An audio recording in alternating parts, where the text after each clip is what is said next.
Todo padre conoce la angustia de ver a su hijo alejarse después de perder a su madre. Para el viudo guardabosques, Ellie Mercer, 25 centavos en una venta de bienes parecían un precio pequeño para cualquier oportunidad de reconectar con su hijo de 8 años, Caleb. La vieja casa del árbol parecía abandonada en ese enorme roble, pero tal vez trabajar juntos en ella podría sanar lo que el dolor había roto entre ellos. Cuando comenzaron a limpiar la estructura de madera desgastada, esperaban no encontrar más que hojas viejas y telarañas. En su lugar, descubrieron diarios, dibujos y mensajes tallados que habían dejado 2 niños de acogida que habían desaparecido 30 años atrás. Lo que comenzó como un intento desesperado de un padre por estrechar lazos con su hijo, rápidamente se convirtió en algo mucho más profundo. La casa del árbol guardaba secretos que alguien se había esforzado mucho por ocultar. Pero, ¿qué les pasó realmente a esos niños desaparecidos? Antes de volver a la historia, cuéntanos desde dónde nos sintonizas. Y si esta historia te conmueve, asegúrate de estar suscrito porque mañana he guardado algo extra especial para ti. El sol de la mañana se filtraba a través de los pinos que rodeaban la modesta cabaña de Ellie Mercer, proyectando largas sombras sobre la cubierta de madera donde su café se había enfriado. Se sentó en la misma silla mecedora que había ocupado cada mañana durante los últimos 2 años, observando a su hijo Caleb a través de la ventana de la cocina. El niño se movía a través de su rutina matutina como un fantasma. El cereal se servía con precisión mecánica, la mochila se revisaba 2 veces, el dinero para el almuerzo se contaba en su pequeña palma. A los 8 años, Caleb poseía una seriedad que le rompía el corazón a Ellie a diario. El anillo de bodas de Sarah yacía en el cajón superior de la mesita de noche de Eli, envuelto en el mismo papel de seda de la funeraria. No lo había movido desde el día en que se lo quitó del dedo en la habitación del hospital, prometiéndole que cuidaría de su hijo. 2 años después, esa promesa se sentía como la carga más pesada que jamás había llevado. «Papá, estoy listo para la escuela». La voz de Caleb llegó a través de la puerta mosquitera, plana y obediente. Ellie se levantó de su silla, sus articulaciones protestando ante el frío de principios de octubre. A sus 43 años, se sentía décadas mayor de lo que era. El uniforme de guardabosques le quedaba más holgado que antes, y las canas habían comenzado a teñir su cabello castaño con una frecuencia cada vez mayor. Sarah solía bromear con él sobre esas primeras hebras grises, llamándolas distinguidas. Ahora solo le recordaban el tiempo que pasaba sin ella. «Ya voy, amigo», respondió, forzando un calor en su voz que esperaba sonara genuino. El viaje a la escuela primaria de Pine Valley tomaba 12 minutos por sinuosas carreteras de montaña bordeadas de álamos temblones que mostraban sus primeros toques de oro otoñal. Caleb presionó su frente contra la ventanilla del pasajero, su aliento empañando el cristal mientras trazaba patrones con el dedo. Habían hecho este viaje innumerables veces, pero la conversación se había vuelto cada vez más escasa desde la muerte de Sarah. ¿Qué le dices a un niño que ha perdido a su madre? ¿Qué le dices cuando todavía te ahogas en tu propio dolor? «La señora Henderson quiere hablar contigo después de la escuela hoy», dijo Caleb en voz baja, sin apartar la vista de la ventana.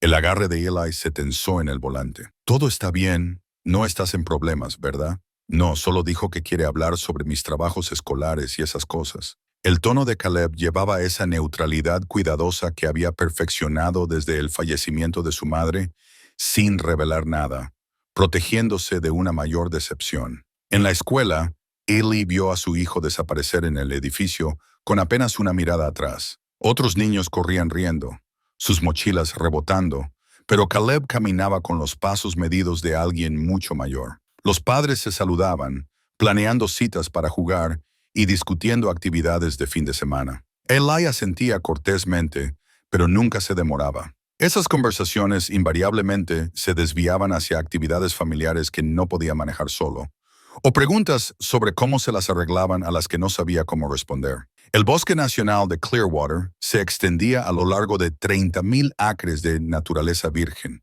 y Ellie conocía cada sendero, cada claro, cada cascada escondida dentro de sus límites. Como guardabosques, encontraba consuelo en la previsibilidad de la naturaleza, las estaciones cambiando a su debido tiempo, la vida silvestre siguiendo patrones antiguos, los árboles creciendo firmemente hacia el cielo. A diferencia de los corazones humanos, la naturaleza sanaba sus heridas con paciencia y tiempo. Su compañera, la supervisora de la estación de guardabosques, Margaret Chen, lo estaba esperando con café y preocupación grabada en sus rasgos curtidos cuando llegó a la estación. A sus 62 años, Margaret había visto suficiente vida para reconocer el dolor en todas sus formas, y había observado a Ely luchar durante los últimos 2 años con la paciencia de alguien que entendía que la curación no se podía apurar. ¿Cómo está nuestro chico?, preguntó, acomodándose en la silla frente a su escritorio. La señora Henderson quiere verme después de la escuela, admitió Eli, agradecido por la forma directa de Margaret de preguntar por Caleb sin entrometerse demasiado. Probablemente sea por sus notas de nuevo. Margaret asintió pensativamente. Nunca había tenido hijos propios, pero 30 años de tratar con adolescentes problemáticos en programas de vida silvestre le habían dado una visión de las mentes jóvenes que a menudo sorprendía a sus padres. Los niños de 8 años no deben cargar con el peso del mundo. Eli, tal vez sea hora de considerar algunos de esos programas de consejería por el duelo de los que hablamos. Dice que está bien. Dice que no quiere hablar con extraños sobre mamá. ¿Y qué le dices tú? Eli miró por la ventana hacia los picos de las montañas que rodeaban su valle. Le digo que no sé cómo ayudarlo cuando apenas puedo ayudarme a mí mismo. La mañana transcurrió con las rutinas de patrullaje, revisando campamentos, manteniendo marcadores de senderos, documentando avistamientos de vida silvestre. Pero incluso rodeado por la belleza natural que solía centrarlo, Eli encontraba sus pensamientos flotando hacia su hijo, sentado en un aula, probablemente mirando por otra ventana, probablemente pensando en su madre. El ciclo de dolor que los conectaba se sentía más como un abismo en estos días, manteniéndolos aislados incluso cuando estaban juntos. El almuerzo en la cafetería de la estación de guardabosques significaba sentarse con colegas que tenían buenas intenciones, pero no sabían muy bien qué decir. Tom Vasquez, un nuevo guardabosques con 2 hijas pequeñas, a menudo intentaba incluir a Eli en actividades familiares, pero cada invitación se sentía como caridad. Linda Morrison, que se encargaba de los programas educativos, había perdido a su esposo 3 años antes y a veces ofrecía miradas cómplices de experiencia compartida. Pero sus hijos eran adultos, lo que hacía que su dolor fuera diferente de maneras que hacían que Eli se sintiera aún más solo. Hay una venta de bienes este fin de semana en la propiedad de los Patterson, mencionó Tom entre bocados de su sándwich. Martha finalmente se muda a una vivienda asistida. Mi esposa dice que hay verdaderos tesoros en esa casa. Muebles, antigüedades, cosas de niños. Cosas de niños. Eli no había pensado en agregar nada nuevo a su hogar desde la muerte de Sarah. Su casa se sentía congelada en el tiempo. La taza de café de ella todavía en el escurreplatos, sus libros todavía marcados donde los había dejado. Quizás esa era parte del problema. Tal vez Caleb necesitaba cosas nuevas posibilidades en lugar de vivir en un museo de su vida anterior. La tarde trajo una llamada sobre excursionistas perdidos en el sendero del Pináculo, y Eli se encontró liderando un grupo de búsqueda a través de un terreno familiar, su mente enfocada en la tarea inmediata de traer a la gente a salvo a casa. Había algo satisfactorio en los problemas con soluciones claras. Encontrar a los excursionistas desaparecidos, guiarlos de regreso a un lugar seguro, asegurarse de que tuvieran el equipo adecuado para futuras aventuras. Si tan solo la paternidad viniera con respuestas tan directas. Cuando llegó a la primaria de Pine Valley, el estacionamiento estaba casi vacío. La señora Henderson,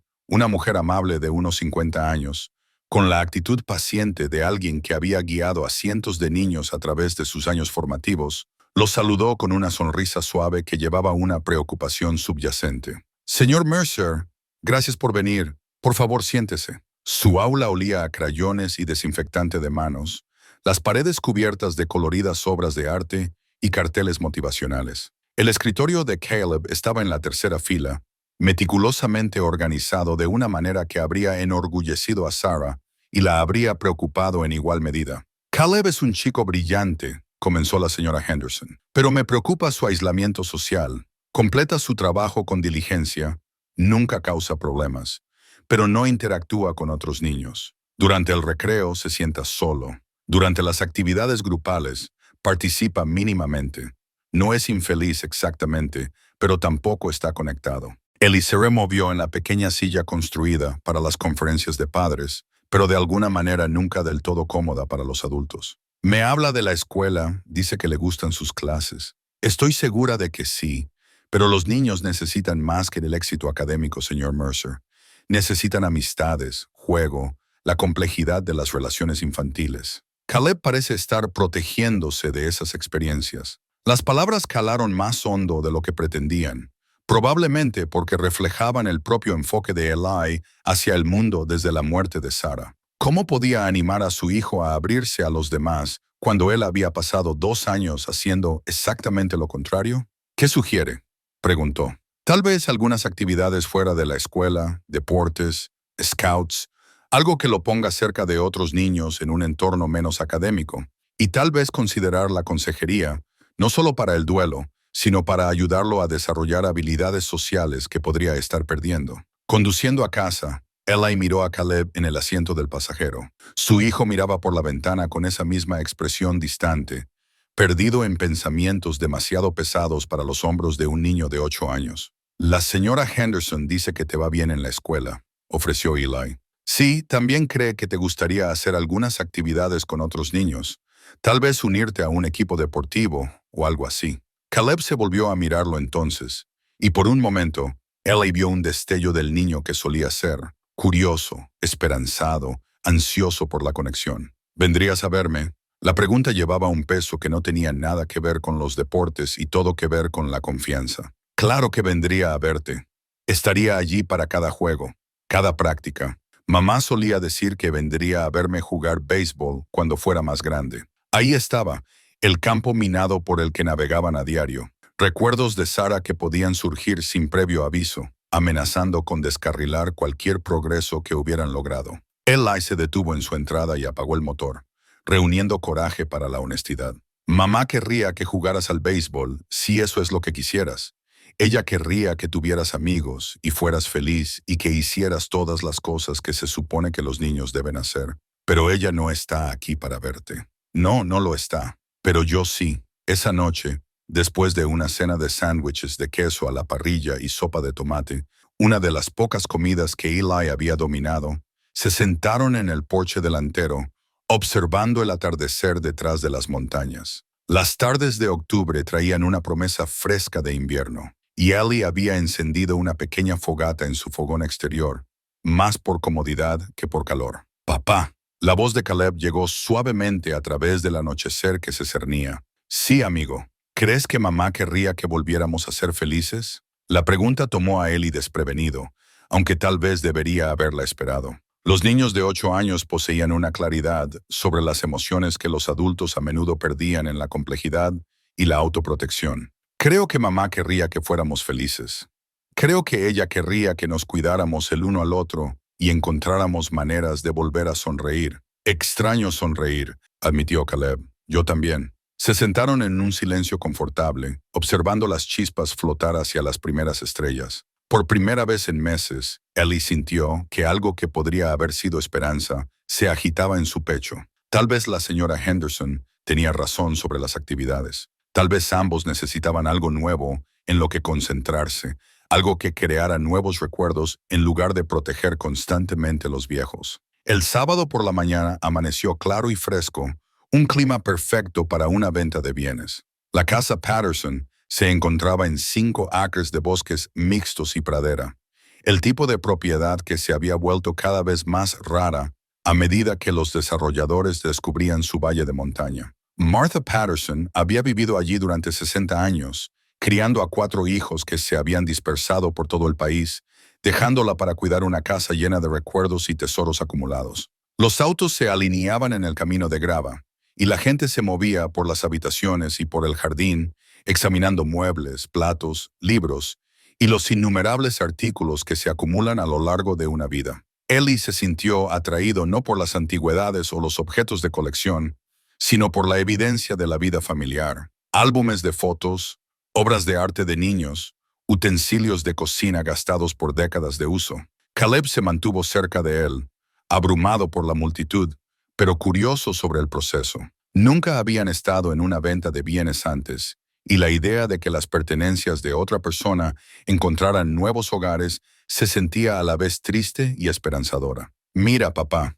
Caleb tiró de su manga, señalando hacia el borde de la propiedad, donde dominaba un enorme roble. «Hay una casa en ese árbol». Eli siguió la mirada de su hijo para ver lo que parecía ser una sustancial casa del árbol, construida en las ramas inferiores del antiguo roble. Incluso a la distancia, se veía más elaborada que una construcción típica de patio trasero, con múltiples niveles, ventanas reales y lo que parecía ser un pequeño porche que envolvía el tronco. Se abrieron camino entre la multitud hacia el árbol, atraídos por la curiosidad y la necesidad de espacio lejos de la apremiante masa de buscadores de gangas. De cerca, la casa del árbol era aún más impresionante, claramente construida por alguien con habilidades de carpintería y una comprensión de cómo trabajar con la forma natural del árbol. Pero también mostraba años de abandono con madera desgastada, contraventanas rotas y enredaderas que comenzaban a reclamar la estructura.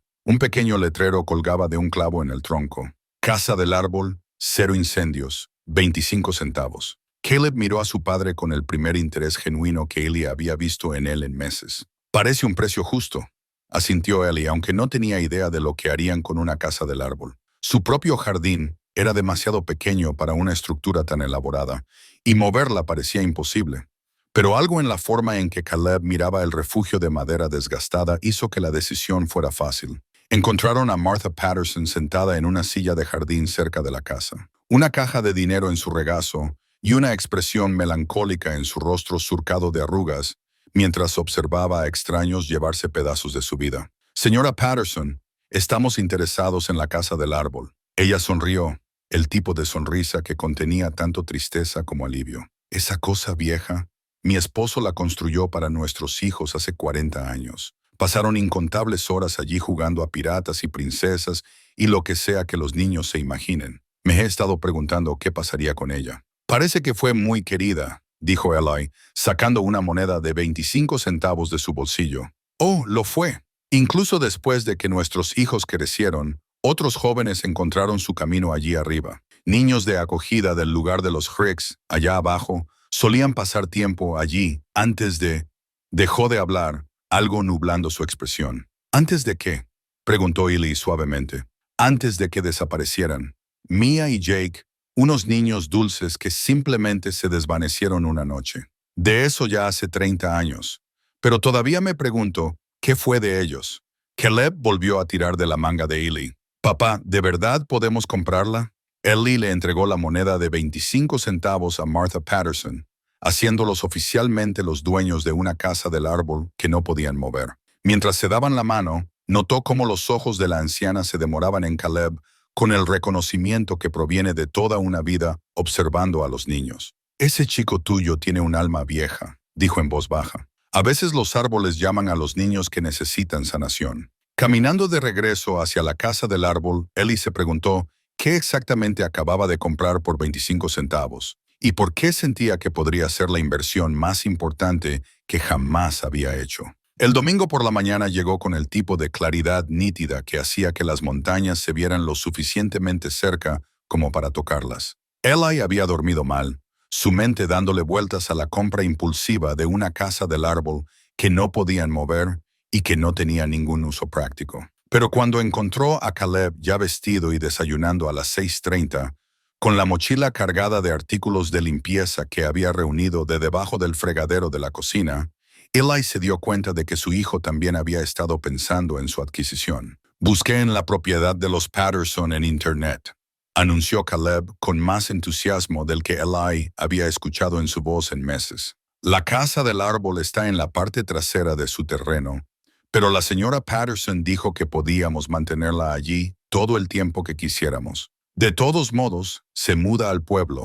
El niño claramente había estado planeando. En los últimos 2 años, la iniciativa de Caleb se había limitado a las tareas escolares y al autocuidado básico. Pero algo en la casa del árbol había despertado una determinación que le recordó dolorosamente a la de Sarah cuando se proponía un proyecto.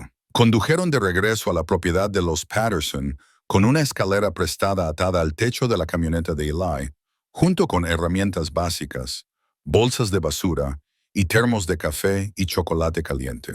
Las multitudes de la venta de bienes se habían ido, dejando la propiedad en silencio, excepto por el susurro del viento a través de las hojas cambiantes y el sonido lejano de un arroyo que corría en algún lugar más allá de la línea de árboles. El roble se alzaba como un monumento a la luz de la mañana, su tronco de fácil 6 pies de diámetro y su copa lo suficientemente ancha como para dar sombra a una pequeña casa. La propia casa del árbol parecía casi orgánica, construida para seguir las curvas naturales de las ramas principales en lugar de imponerles formas geométricas. Eli pudo ver por qué el esposo de la señora Patterson había elegido esta ubicación. El árbol estaba perfectamente posicionado para captar tanto el sol de la mañana como la sombra de la tarde, mientras ofrecía vistas a través de la pradera hacia las crestas de las montañas más allá. «Es más grande de lo que parecía ayer», observó Caleb, estirando el cuello para examinar la estructura sobre ellos.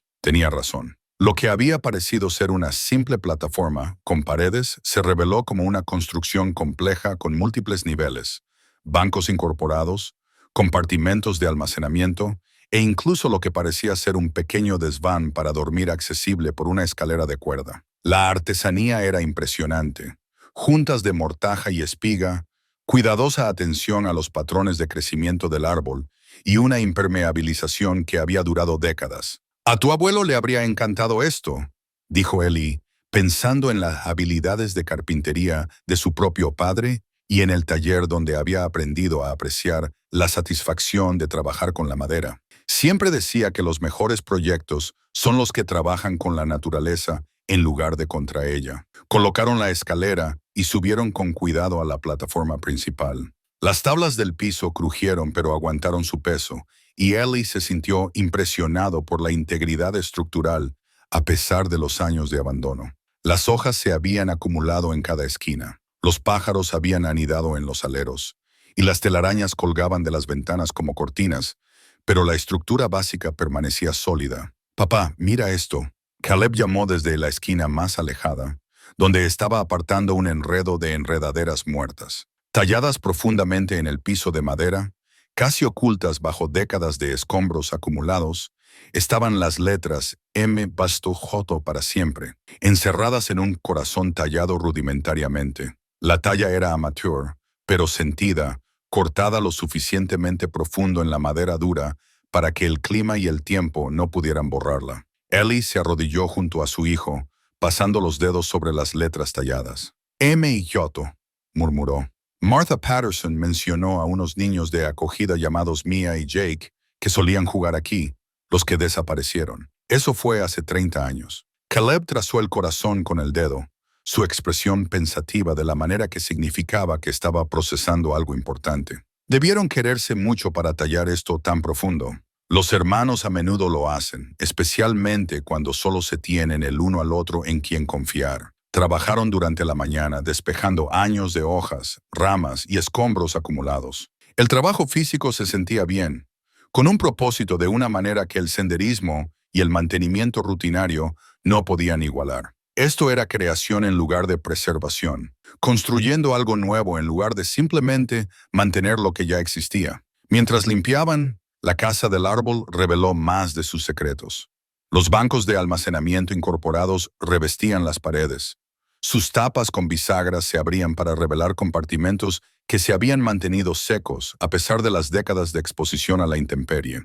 Las ventanas equipadas con vidrio real aún podían abrirse y cerrarse, aunque el herraje necesitaba aceite y atención. Se accedía al desván para dormir por una escalera incorporada en la pared, que conducía a un espacio lo suficientemente grande como para que un niño se acurrucara con un libro o una almohada. Esto no era solo una casita de juegos, se dio cuenta Eli en voz alta. Esto fue diseñado para que los niños realmente pasaran tiempo aquí, tal vez incluso durmieran aquí, como acampar, pero más seguro. Algo así. Para el mediodía habían llenado 6 grandes bolsas de basura con escombros y habían descubierto la mayoría de las características originales de la estructura.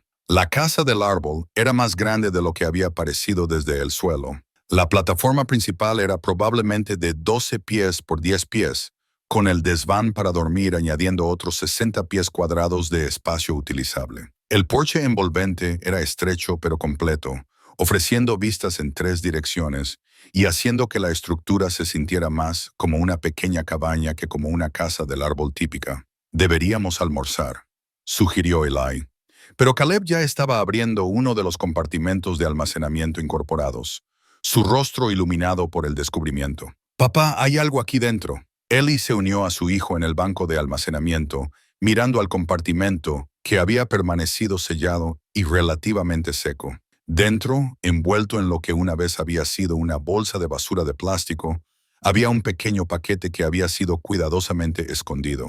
Caleb miró a su padre con ojos inquisitivos. «¿Deberíamos abrirlo? Creo que quien lo dejó aquí querría que alguien lo encontrara eventualmente». El plástico se había deteriorado con el tiempo, pero el contenido interior había permanecido protegido. Eli extrajo cuidadosamente lo que parecía ser un cuaderno de niño, encuadernado en espiral con una cubierta morada descolorida decorada con pegatinas de unicornios. Las páginas estaban ligeramente amarillentas, pero aún intactas, llenas de una escritura cuidadosa en tinta azul. Caleb se apoyó en el hombro de su padre mientras Eli abría la primera página. «Este diario pertenece a Mia Catherine Foster. Si encuentras esto y ya no estoy aquí, por favor, sabes que Jake y yo intentamos ser buenos niños. Solo queríamos quedarnos juntos». Las palabras colgaban entre ellos como una oración y una súplica, llevando el peso de la esperanza desesperada de una niña a través de 3 décadas. Eli sintió que algo se movía en su pecho, no solo curiosidad por los niños desaparecidos, sino un reconocimiento de que habían tropezado con la historia de otra persona, el dolor de otra persona que nunca había encontrado resolución. «Ella fue la que talló el corazón», dijo Caleb suavemente. «Parece que sí». Se sentaron a la luz filtrada del sol de la casa del árbol, rodeados por la evidencia del trabajo de su mañana, y Eli se encontró frente a una decisión que no había anticipado. Podrían volver a poner el diario, sellar el compartimento y fingir que nunca lo habían encontrado. Podrían terminar de limpiar la casa del árbol y usarla como el simple proyecto de padre e hijo que había esperado que se convirtiera. O podrían reconocer que 25 centavos les habían comprado más que una casa del árbol. Los había conectado a un misterio que alguien se había esforzado mucho por ocultar. «¿Qué crees que deberíamos hacer?», le preguntó a su hijo.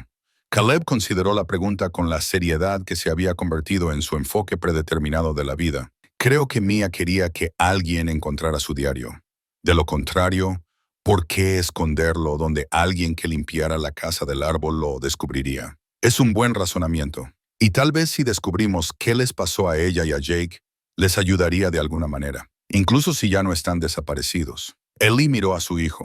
Lo miró de verdad y vio algo que había estado echando de menos durante meses. Caleb ya no se limitaba a vivir de forma mecánica. El descubrimiento del diario había encendido algo en él, un sentido de propósito que trascendía su propio dolor. Tal vez Martha Patterson tenía razón sobre que los árboles llamaban a los niños que necesitaban sanación. «Entonces supongo que tenemos algo de investigación que hacer», dijo Eli, cerrando el diario con cuidado y guardándolo en el bolsillo de su chaqueta. Mientras guardaban sus artículos de limpieza y se preparaban para irse, Eli sintió que la casa del árbol los observaba. Era un pensamiento fantasioso, pero el lugar parecía contener la respiración, como si esperara a ver si regresarían. El corazón tallado en el piso captó la luz de la tarde, un recordatorio de que M y Hue habían encontrado refugio aquí una vez, antes de que lo que les hubiera pasado, les pasara. Conduciendo a casa, Caleb miraba por la ventana con una expresión que le recordaba a Eli y al niño que solía ser. Pensativo pero comprometido, triste, pero no derrotado. Habían encontrado algo juntos en la casa del árbol, algo más importante que un proyecto de construcción o una forma de pasar el tiempo. Habían encontrado un propósito. Esa noche, mientras Eli guardaba el diario en el cajón de su mesita de noche junto al anillo de bodas de Sarah, se dio cuenta de que por primera vez en 2 años estaba deseando que llegara el mañana. No porque su dolor hubiera desaparecido mágicamente, sino porque él y su hijo tenían algo que hacer juntos, algo que importaba a alguien más que a ellos mismos. La casa del árbol les había dado un misterio que resolver, pero lo que es más importante, les había dado una razón para resolverlo juntos. El sábado siguiente, Eli y Caleb regresaron a la casa del árbol con sándwiches, herramientas y un sentido de misión que los había acompañado durante toda la semana. Caleb había estado diferente desde su descubrimiento, más hablador en la cena, más comprometido con sus deberes, más presente de maneras que le recordaban a Eli y al chico que había sido antes de que la enfermedad de Sarah consumiera sus vidas. Habían pasado las tardes de la semana leyendo juntos el diario de Mia, turnándose con la cuidadosa letra que contaba la historia de una niña de 12 años que intentaba dar sentido a un mundo que la movía de un hogar a otro. Las entradas comenzaban con optimismo, llenas de esperanza de que la próxima colocación sería diferente, que ella y Jake finalmente encontrarían personas que quisieran quedarse con ellos. Entrada número 3. Leyó Caleb en voz alta mientras se sentaban en la plataforma de la casa del árbol, con el diario abierto entre ellos. La nueva casa tiene una cocina grande, y la señora Hicks dice que a veces puedo ayudar a cocinar la cena. A Jake le gusta su habitación, y hay un bosque detrás de la casa donde podemos explorar. Tal vez esta vez sea mejor. Las primeras entradas pintaban un cuadro de dos hermanos, aferrándose el uno al otro mientras navegaban por el sistema de acogida. Mia escribía sobre las pesadillas de Jake, su dificultad para confiar en los adultos, su feroz protección hacia ella a pesar de tener solo 10 años. Describía sus colocaciones anteriores, hogares donde eran cargas no deseadas, familias que tomaban niños de acogida por los pagos mensuales, personas que tenían buenas intenciones pero no podían manejar a dos niños traumatizados que se negaban a ser separados. «Escucha esta», dijo Eli, encontrando una entrada que había captado su atención la noche anterior. Entrada del 12 de octubre. Jake encontró esta casa del árbol hoy mientras caminábamos por el bosque. Es perfecta, lo suficientemente grande para los dos, y nadie más lo sabe. Jake dice que podemos venir aquí cuando los Hicks se cansen de nosotros. Le dije que eso no va a pasar, pero me gusta tener un lugar secreto que sea solo nuestro. Trabajar en la casa del árbol mientras leían sobre sus ocupantes anteriores creó una extraña intimidad con niños que nunca habían conocido. Cada tabla que limpiaban, cada reparación que hacían los conectaba más profundamente con la historia de Mia y Jake. La estructura se convirtió en un personaje en su investigación, un testigo de lo que sea que les hubiera pasado a los hermanos que la habían reclamado como su refugio. Debajo de uno de los bancos de almacenamiento, Caleb descubrió algo que se les había pasado por alto durante su limpieza inicial. Una pequeña caja de madera cuidadosamente encajada en un hueco entre dos vigas de soporte. Dentro, envuelta en una camiseta vieja, había una colección de tesoros que contaban la historia de dos niños que intentaban construirse una vida, una brújula rota con Jake, rayado en su estuche de metal, varias piedras de río lisas, una bolsa de plástico que contenía 43 en billetes arrugados y una fotografía de dos niños de pie frente a un árbol de Navidad. La fotografía mostraba a una niña con cabello oscuro y ojos serios de pie protectoramente junto a un niño más pequeño, cuya sonrisa parecía forzada. Incluso en los colores desvaídos de la vieja instantánea, su parecido era claro. La misma cara angular, la misma forma de estar de pie, como si estuvieran listos para huir. En la parte de atrás, alguien había escrito Mia y Jake, Navidad de 1993, en una cuidadosa cursiva. Este fue el año antes de que desaparecieran, se dio cuenta Eli, revisando las fechas en las entradas del diario. Habrían tenido 12 y 10 años. Caleb estudió la fotografía con la intensidad que solía reservar para los problemas de matemáticas difíciles. Parecen asustados, dijo finalmente, como si estuvieran tratando de ser felices, pero no pueden lograrlo del todo. La acogida es difícil, incluso en buenos hogares. Habían aprendido a no apegarse demasiado a nada. ¿Es por eso que hicieron este lugar? ¿Para tener algo que les perteneciera? Eso creo. La brújula rota se convirtió en su enfoque para la tarde. El nombre de Jake estaba tallado en el metal con la misma técnica amateur que había creado el corazón en el piso, lo que sugería que él había hecho ambas tallas. La aguja de la brújula giraba libremente, pero no apuntaba al norte, simbólico de una manera que hizo que el pecho de Eli se oprimiera de simpatía por un niño de 10 años que había perdido el sentido de la dirección mucho antes de que su brújula se rompiera. «Podríamos arreglar esto», sugirió Caleb, volteando la brújula en sus manos. Hay una tienda en el pueblo que repara instrumentos antiguos. Podríamos, asintió Eli, aunque se preguntó si arreglar la brújula de Jake 30 años demasiado tarde calificaba como una acción significativa o un gesto vacío.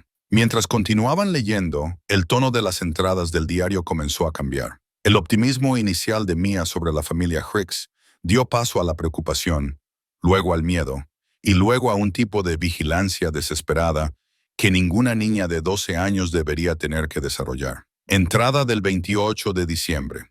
El señor Hendricks vino a mi habitación de nuevo anoche a revisarme. Se lo dije a Jake y él quiere huir, pero yo le dije que tenemos que ser inteligentes al respecto. Si huimos, nos encontrarán y nos separarán seguro, pero si nos quedamos y algo malo sucede, podrían separarnos de todos modos. No sé qué hacer. Ellie sintió sus manos apretarse alrededor del diario. Incluso 30 años después, las palabras de Mia llevaban el peso de un niño que intentaba navegar por peligros de adultos que no debería haber tenido que entender. Las entradas que siguieron pintaban un cuadro de miedo en escalada, planificación cuidadosa y dos niños preparándose para protegerse de la única manera que sabían. Tal vez deberíamos tomarnos un descanso de la lectura, sugirió, notando lo callado que se había vuelto Caleb. No, dijo su hijo con firmeza. Necesitamos saber qué les pasó. Alguien debería saber toda su historia. El diario reveló que Mia y Jake habían estado planeando huir, pero no al azar. Habían estado acumulando suministros en la casa del árbol, comida enlatada robada de la cocina, mantas, fósforos, el dinero que habían encontrado escondido en la caja del diario. La casa del árbol no era solo su refugio, era su plan de escape. Entrada número 34. Jake practicó la ruta al pueblo 3 veces esta semana. Son 4 millas a través del bosque, pero él cree que podemos hacerlo de noche si es necesario. Empaqué nuestros certificados de nacimiento y la foto de nuestra mamá. Si podemos llegar al pueblo, tal vez podamos encontrar a alguien que nos ayude. Tal vez podamos encontrar a la hermana de nuestra mamá en Denver. Estaban tratando de encontrar a la familia, observó Caleb. ¿Familia de verdad? Parece que sí. Trabajar mientras leían creó un ritmo que se sentía casi como meditación. Limpiar, reparar, descubrir. Con cada tarea, descubrían más evidencia de la presencia de Mia y Jake, iniciales talladas en lugares inesperados, pequeñas mejoras en la estructura que mostraban que habían pasado un tiempo considerable allí, patrones de desgaste en las tablas del piso que mapeaban sus movimientos a través del espacio. El desván para dormir mostraba la mayor evidencia de uso regular. La plataforma de madera estaba desgastada y lisa en el centro, donde alguien había dormido repetidamente, y rayadas en la pared había docenas de pequeñas marcas. Aparentemente, una forma de contar días o noches. Ellie las contó 2 veces y encontró 87 marcas, lo que sugería que los niños habían pasado casi 3 meses usando la casa del árbol como un refugio regular. Vivían aquí a tiempo parcial, se dio cuenta. Esto no era solo un escondite. Este era su verdadero hogar. Por la noche, habían logrado un progreso significativo tanto en la restauración física como en su comprensión de la historia de Mia y Jake. La casa del árbol comenzaba a parecerse al refugio para el que había sido diseñada, y el diario estaba revelando las complejas circunstancias que habían llevado a 2 niños a crear su propio santuario en el bosque.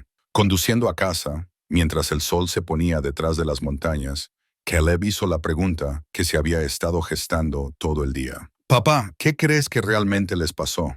Ellie se había estado preguntando lo mismo. Las entradas del diario se detuvieron abruptamente después de la entrada de 34, sin ninguna explicación o despedida. O Mia simplemente había dejado de escribir, o algo había sucedido que le impidió continuar con su registro. «Todavía no lo sé», admitió, «pero creo que tenemos que averiguar cómo.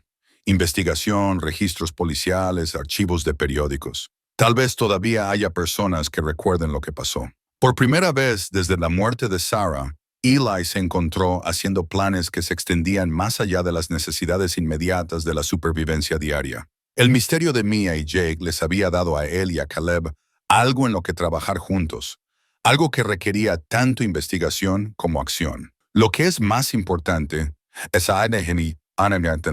les había dado una manera de conectarse el uno con el otro que no requería que hablaran de su propia pérdida o de sus propias luchas para seguir adelante. Esa noche, Mientras guardaba el diario en el cajón de su mesita de noche junto al anillo de bodas de Sarah, Eli se dio cuenta de que ayudar a dos niños de acogida perdidos a encontrar la paz podría ser exactamente lo que él y su hijo necesitaban para encontrar su propio camino de regreso el uno al otro. La biblioteca pública de Pine Valley ocupaba una casa victoriana convertida en la calle principal.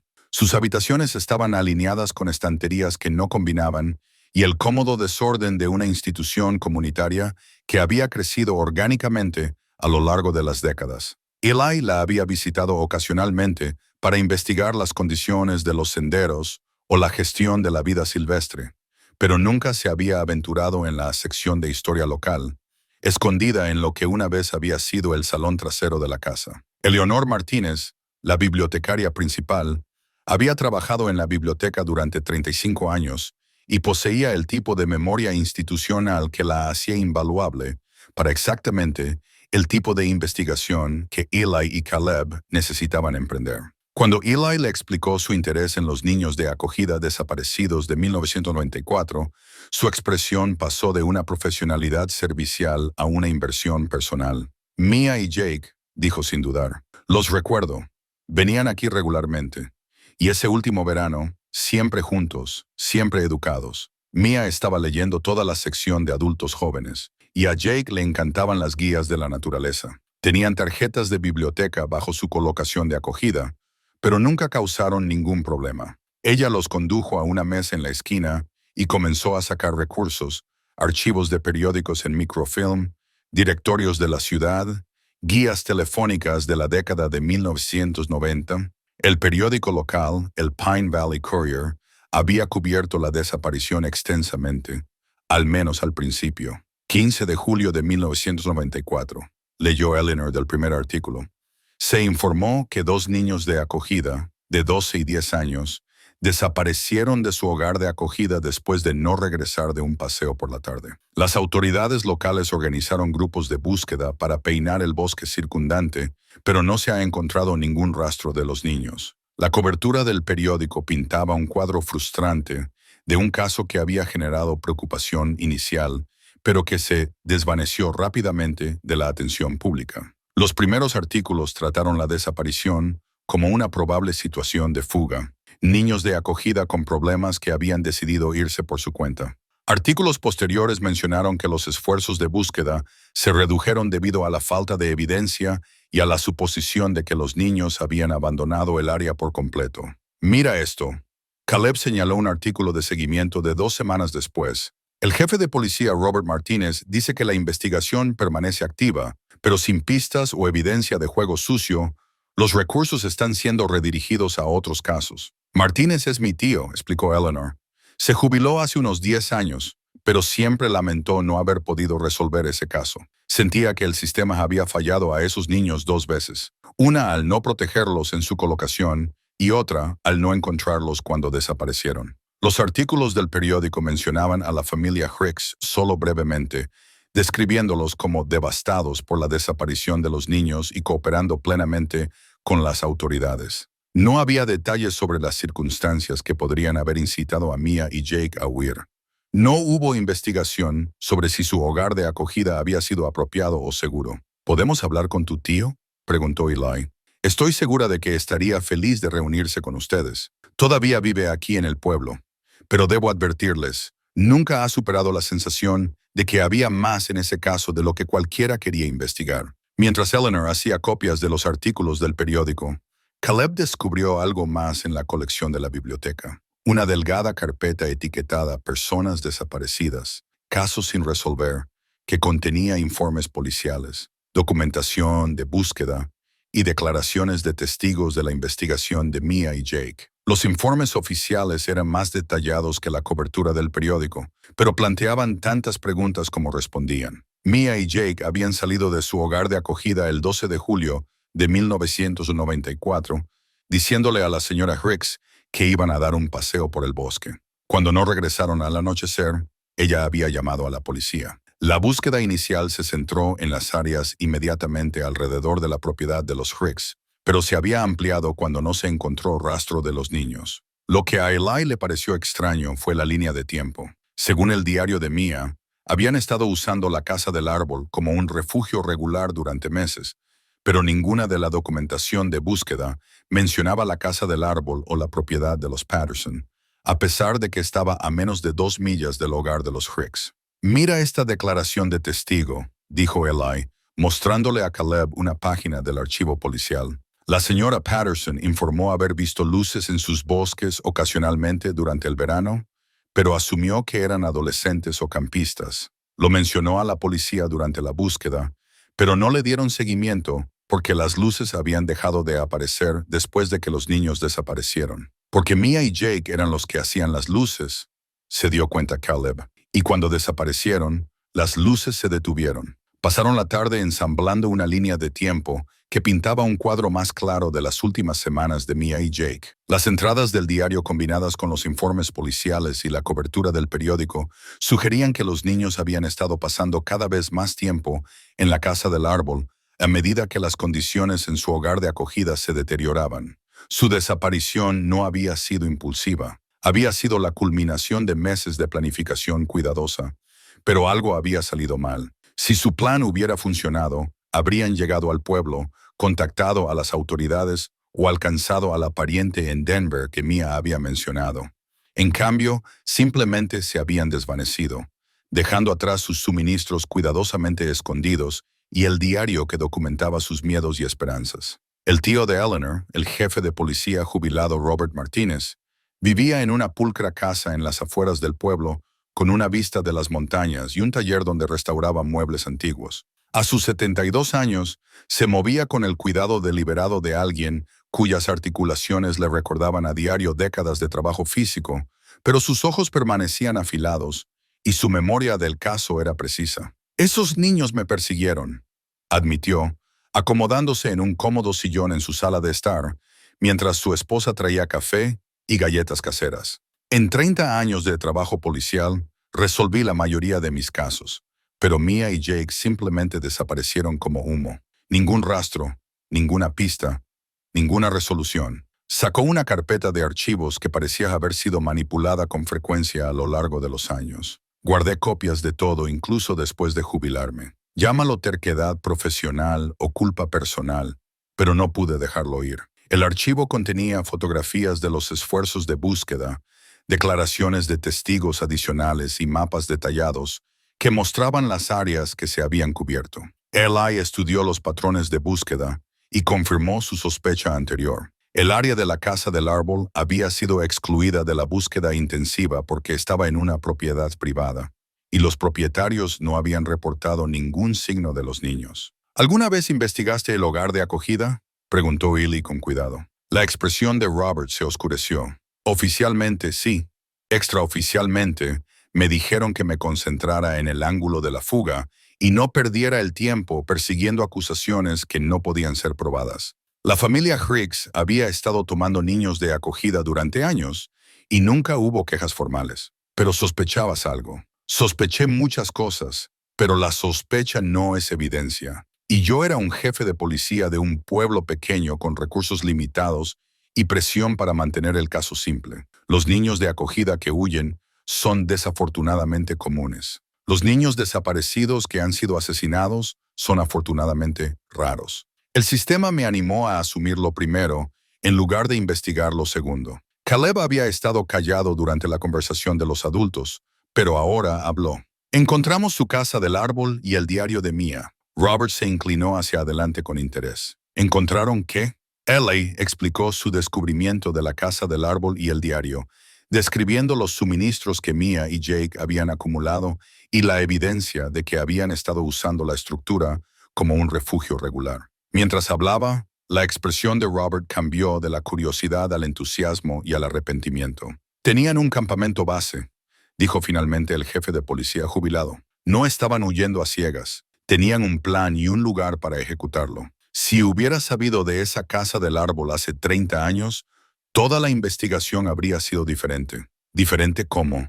«Diferente porque nos habría dado un lugar para empezar a buscar evidencia. Diferente porque habría demostrado que estaban más organizados de lo que pensábamos. Diferente porque podría habernos llevado a respuestas en lugar de solo más preguntas». Esa noche, conduciendo a casa con copias de los archivos policiales y una promesa de Robert Martínez de ayudar con su investigación, Eli se encontró pensando en la naturaleza de los misterios sin resolver. Durante 30 años, la desaparición de Mia y Jake había sido un rompecabezas con piezas faltantes, pero esas piezas no se habían perdido. Habían estado escondidas a plena vista, esperando a que alguien hiciera las preguntas correctas y buscara en los lugares correctos. Caleb se quedó dormido en el asiento del pasajero, exhausto por un día de investigación y revelación. Pero su rostro se veía pacífico de una manera que le recordó a él al niño que solía ser antes de que el dolor lo envejeciera más allá de sus años.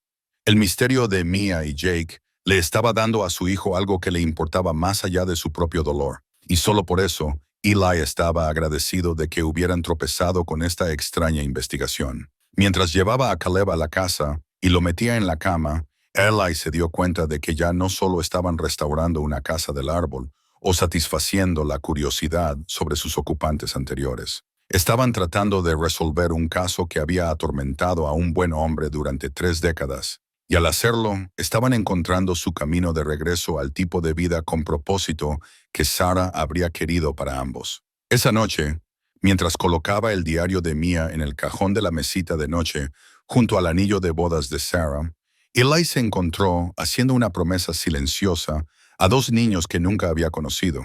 De alguna manera, encontrarían la verdad sobre lo que había sucedido en esos bosques hace 30 años. El Palacio de Justicia del Condado de Pine Valley mantenía sus registros en un archivo del sótano que olía a papel viejo y a productos de limpieza institucionales. Obtener acceso requería formularios, identificación y el tipo de paciencia burocrática que Eli había desarrollado durante años de tratar con los requisitos del Servicio Federal de Parques. Pero el esfuerzo valió la pena. Los archivos de acogida de la década de 1990 contaban una historia que los artículos de periódicos y los informes policiales solo habían insinuado. Maya Catherine Foster y Jake Michael Foster habían estado en el sistema durante 3 años antes de su colocación con la familia Hendricks. Su madre había muerto en un accidente automovilístico cuando Jake tenía 7 años, y sin padre conocido y sin parientes dispuestos o capaces de cuidarlos, se habían convertido en pupilos del Estado. Los archivos documentaban una desgarradora progresión a través de múltiples hogares. Familias que no podían manejar los problemas de comportamiento de Jake. Colocaciones donde la feroz protección de Mia hacia su hermano era vista como problemática. Hogares donde eran simplemente cargas no deseadas que eran pasadas a la responsabilidad de otra persona. «Mira esto», dijo Caleb, leyendo por encima del hombro de su padre mientras se sentaban en una pequeña mesa en los archivos. Fueron separados 2 veces antes de la colocación con los Hendricks, una vez durante 6 meses cuando Mia tenía 10 años. El archivo contenía evaluaciones psicológicas que pintaban un cuadro de 2 niños traumatizados que se aferraban el uno al otro como su única fuente de estabilidad en un mundo inestable. Jake luchaba con pesadillas, mojar la cama y una ira explosiva que lo hacía difícil de colocar. Mia había desarrollado lo que los informes llamaban comportamientos de parentalización, asumiendo la responsabilidad del cuidado y el bienestar emocional de Jake, de maneras que eran a la vez conmovedoras y preocupantes. El sistema les falló, se dio cuenta Eli, leyendo a través de una colocación tras otra que había terminado en interrupción. Cada vez que comenzaban a establecerse en algún lugar, algo salía mal y los movían de nuevo. El archivo de la familia Hicks era más grueso que los otros, lo que sugería que habían estado acogiendo niños durante varios años. Richard y Carol Hicks habían sido padres de acogida con licencia desde 1989, principalmente acogiendo a grupos de hermanos que otras familias encontraban difíciles de colocar. En el papel, parecían colocaciones ideales: un matrimonio estable, ingresos adecuados, experiencia con niños desafiantes. Pero enterradas en la rutina de los trámites, había sutiles señales de alerta que se volvieron más obvias en retrospectiva. Múltiples niños habían sido retirados de su cuidado a lo largo de los años, siempre por razones vagas como incompatibilidad o cambio en las circunstancias familiares. No había denuncias de abuso, pero había un patrón de colocaciones que comenzaban con optimismo y terminaban con los niños siendo transferidos a otros hogares. Aquí hay algo interesante, dijo Eli, encontrando un documento que casi se le pasa por alto.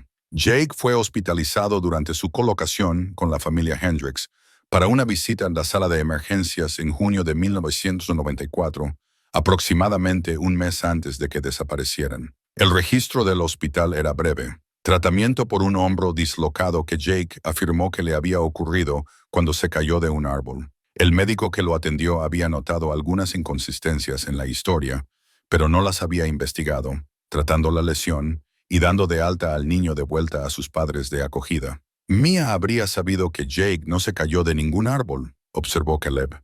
Ella habría sabido exactamente lo que le pasó. Las piezas comenzaban a formar un cuadro que hacía que el pecho de Ellie se oprimiera de ira y tristeza. Dos niños que ya habían sufrido demasiado trauma, colocados con una familia que se presentaba bien a las autoridades, pero que podría haberlos estado dañando en privado. Su creciente uso de la casa del árbol como refugio tenía perfecto sentido. Se estaban preparando para protegerse, la única forma en que sabían cómo. Pero los archivos también revelaron algo más.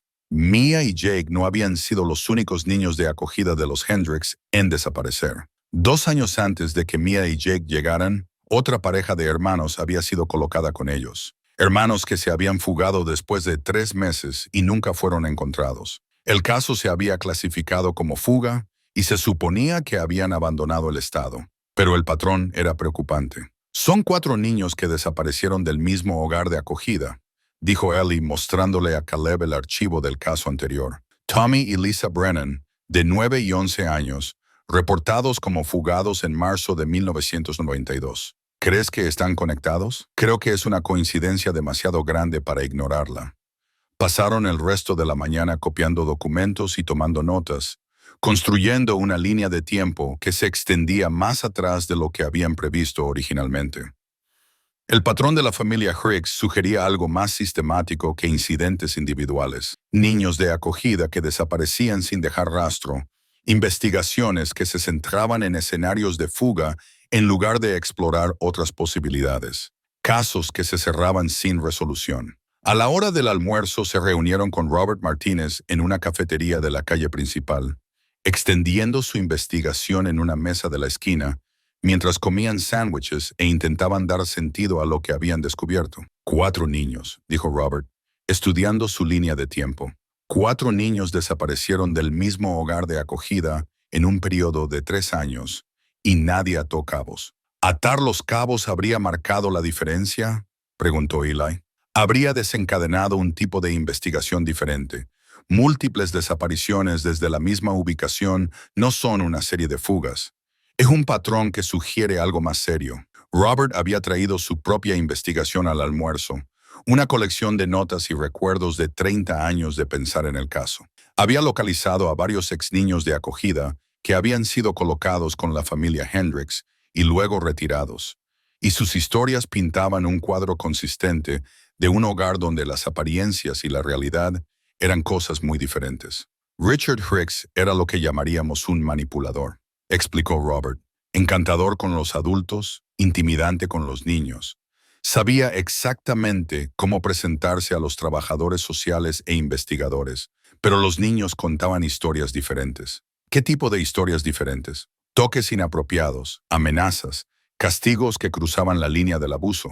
Pero siempre era la palabra de un niño contra la de 2 adultos con registros limpios y buenas reputaciones. El sistema estaba configurado para proteger a los adultos, no a los niños. La conversación fue interrumpida por Caleb, quien había estado callado durante todo el almuerzo, pero ahora miraba por la ventana de la cafetería con una expresión que Ellie había aprendido a reconocer como pensamiento profundo.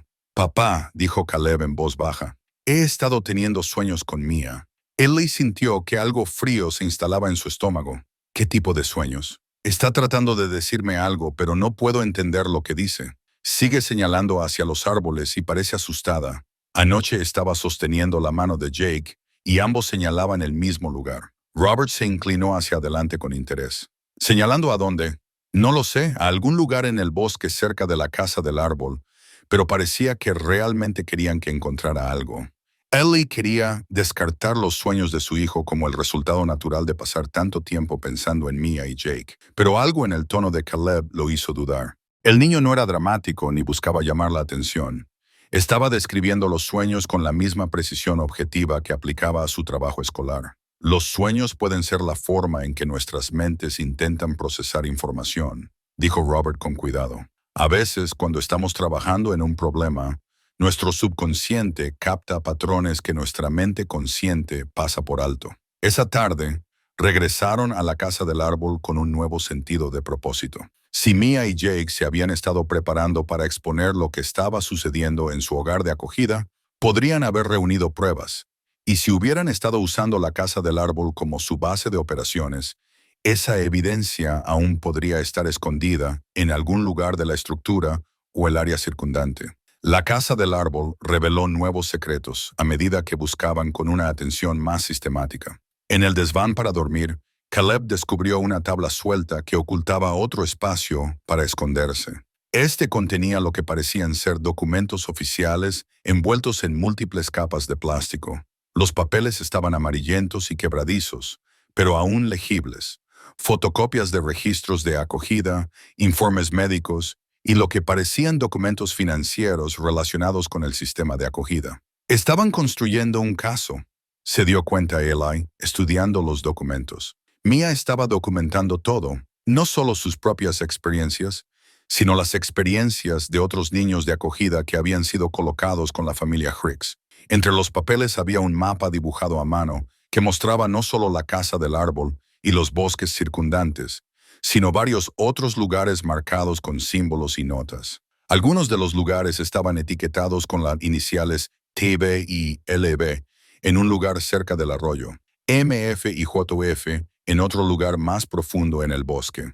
Tommy y Lisa Brennan, dijo Caleb, señalando el primer conjunto de iniciales, y Mia Foster y Jake Foster. Es un mapa de sitios de entierro, dijo Eli.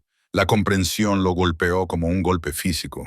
El mapa reveló la verdad que había eludido a los investigadores durante 30 años. Los niños de acogida no habían huido. Habían sido asesinados y sus cuerpos habían sido enterrados en los bosques que rodeaban la casa del árbol, que había servido como su refugio final. Mia y Jake habían descubierto lo que les había pasado a Tommy y Lisa, y se habían estado preparando para exponer la verdad cuando ellos mismos se convirtieron en víctimas. Mientras el sol comenzaba a ponerse a través de la copa de los árboles, Eli y Caleb se sentaron en la casa del árbol con evidencia que finalmente podría hacer justicia a 4 niños asesinados. Pero también se dieron cuenta de que su investigación había ido más allá de la simple curiosidad por los ocupantes anteriores de la casa del árbol. Ahora estaban en posesión de información que alguien había matado para mantener en secreto, y ese mismo alguien podría todavía estar vivo y ser peligroso. «Necesitamos llamar a Robert Martínez», dijo Ellie, volviendo a envolver cuidadosamente los documentos. «Y tenemos que ser muy cuidadosos con quién más sabe lo que hemos encontrado». Caleb asintió solemnemente, comprendiendo instintivamente que su investigación había entrado en un territorio más serio. Pero mientras se preparaban para irse de la casa del árbol, se detuvo para tocar el corazón tallado en el piso, la declaración de amor de Mia y Jake el uno por el otro, que había sobrevivido 3 décadas. «Vamos a ayudarlos», prometió en voz baja. «Vamos a asegurarnos de que la gente sepa lo que les pasó». Conduciendo a casa con la evidencia cuidadosamente guardada en la camioneta de Eli, tanto padre como hijo entendieron que su proyecto había evolucionado mucho más allá de la restauración y la investigación. Ahora eran los defensores de 4 niños a los que el sistema, que se suponía que debía protegerlos, les había fallado. Y llevaban la responsabilidad de asegurar que Mia, Jake, Tommy y Lisa finalmente recibieran la justicia que habían muerto tratando de obtener. Robert Martínez llegó a la casa del árbol 1 hora después de la llamada telefónica de Eli, trayendo consigo a la actual jefa de policía de Pine Valley, la detective Sarah Chen, y a un fotógrafo de la escena del crimen. El descubrimiento de lo que parecía ser evidencia en un caso de asesinato de 30 años había transformado su investigación amateur en un asunto policial oficial, pero la participación de Robert aseguró que Eli y Caleb permanecieran como parte del proceso en lugar de ser excluidos de él. «Esto lo cambia todo», dijo la detective Chen, después de examinar los documentos y el mapa dibujado a mano. Si estas ubicaciones son precisas, estamos ante múltiples homicidios, no casos de personas desaparecidas. El mapa del refugio de tormentas que Mia había dibujado con cuidadosa precisión mostraba no solo los sitios de entierro marcados con iniciales, sino también una red de escondites en todo el bosque, desagües de tormenta, sótanos de raíces abandonados, e incluso un sistema de cuevas que se extendía bajo la propiedad de los Patterson. Era el trabajo de niños que habían aprendido a pensar como presas, siempre planeando rutas de escape y refugios seguros. Tenía 12 años, dijo Eli, estudiando el sofisticado detalle del mapa. 12 años y planeando como un estratega militar, porque sabía que su vida dependía de ello. El descubrimiento más escalofriante fue una serie de fechas escritas en los márgenes del mapa, fechas que se correspondían con las desapariciones de Tommy y Lisa Brennan, y lo que parecían ser las fechas planeadas para el intento de escape de Mia y Jake. La fecha final en el mapa era el 15 de julio de 1994, 3 días después de que Mia y Jake hubieran desaparecido. Iban a huir esa noche, se dio cuenta Caleb.